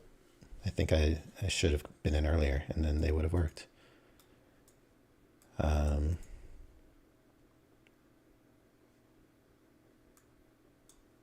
Yeah, this is a terrible trade. That's a terrible trade. Of course, hindsight helps to see that. This was obviously a terrible trade. I mean, I just blindly put a limit order in. I never do that. These I'm okay with. So 1, 2, 3, 4, 5 wins, and then 2 that I'm okay with, and then 3 terrible. So I will be taking advantage of the 90% sale. So it's last day, I think, at midnight tonight, if I remember. Midnight, East Coast, 90% sale ends, and then we'll see what they do. Usually they go to 80%. Maybe they'll go to 71%. The 250K promo continues as far as passing the evaluation, I believe. But I don't know if the 50K 90% off price for the 250, I don't know if that continues past today. It's not clear to me. So basically, if you're looking at getting more accounts for 90% off, today's the day. And then otherwise, yeah, we'll see what they offer next. All right, that's it. So 8 and 10 for the week, terrible. 5 and 5 for the day, terrible. Didn't take the orb today. And overall, really did damage to my overall percentage with these losses. So I'm going to come back tomorrow and try to trade more responsibly and more within my style of trading. And I'm going to really just try to use the Bollinger more as intended. And if I'm going to try these momentum plays with the Bollinger, I just got to make sure I enter early, not late. All right. That's it. Appreciate all the likes and subscribes. Appreciate anyone using my code. And appreciate you sitting through and watching the shit show today. The one thing that I mean is kind of good. I mean, I usually am so tight with my trades and take so few. You know, I took 10 trades today, and it's kind of like ripping off the Band-Aid of like, okay, what's the worst that's going to happen? And that's kind of the mentality I'm going to have if I want to be able to get through trading all of these accounts. You know, either you know, to bust them or to pass them inside the first month. It's going to take more of this sort of kind of willingness to trade to be able for me to go through all of these accounts, not copy trading. So, but this is kind of the idea of what I'm going to do. I'm going to just pick an account and concentrate on it, along with the 250K. So, just like today, I was trading one evaluation with the 250K. That's the plan for the next month. And that's why I've got 10 50Ks and the one 250 is I'm literally just going to work through them. And if I blow up the 50 and the 250, then I'll just move on to the next 50. Maybe if I blow up, I'll not trade for the rest of that day, and I'll come back fresh the next day to trade a new 50. And I have the whole month to just pass as many of these as I can, and then trade the way I know I can trade with the PAs, hopefully. So that's the plan. That's how I'm going to move forward. I'm going to record the review video. I'm not really going to go through all these trades individually so much as I usually do, because most of them were just kind of ridiculous trades. Well, yeah, I mean, even the ones I won were kind of ridiculous, but definitely these last three were terrible. All right, so look out for the review video. Thanks for sticking around and watching me kind of, I don't know, just trying things and just seeing the market. Today was kind of a weird day for me, just market-wise. Just had really bullish sentiment and a bias coming into the day, and then didn't take the orb because I was so bullish. And then, you know, today where it literally took the whole overnight back and took back, actually, now that I'm thinking about it, it's not that weird. It took back the NVIDIA news, right? Essentially, that's what happened. It literally just took back NVIDIA's earnings burst, which is what ended yesterday's session and led to the steep bullish run pre-market, and then it just took it all back. So it actually makes perfect sense in hindsight, but I was not even capable of considering that. So yeah, the target was a perfect target then on this last trade. If I had that in mind, maybe I could have stuck with one of these two all the way down. I don't know. But yeah, it's good to kind of see that in hindsight anyways and learn from it and know for next time. So that makes perfect sense to me in that context. All right, I'm out of here. Thanks for watching, and be back at it tomorrow for New York Open. Hope you had a good trading day. Better than me.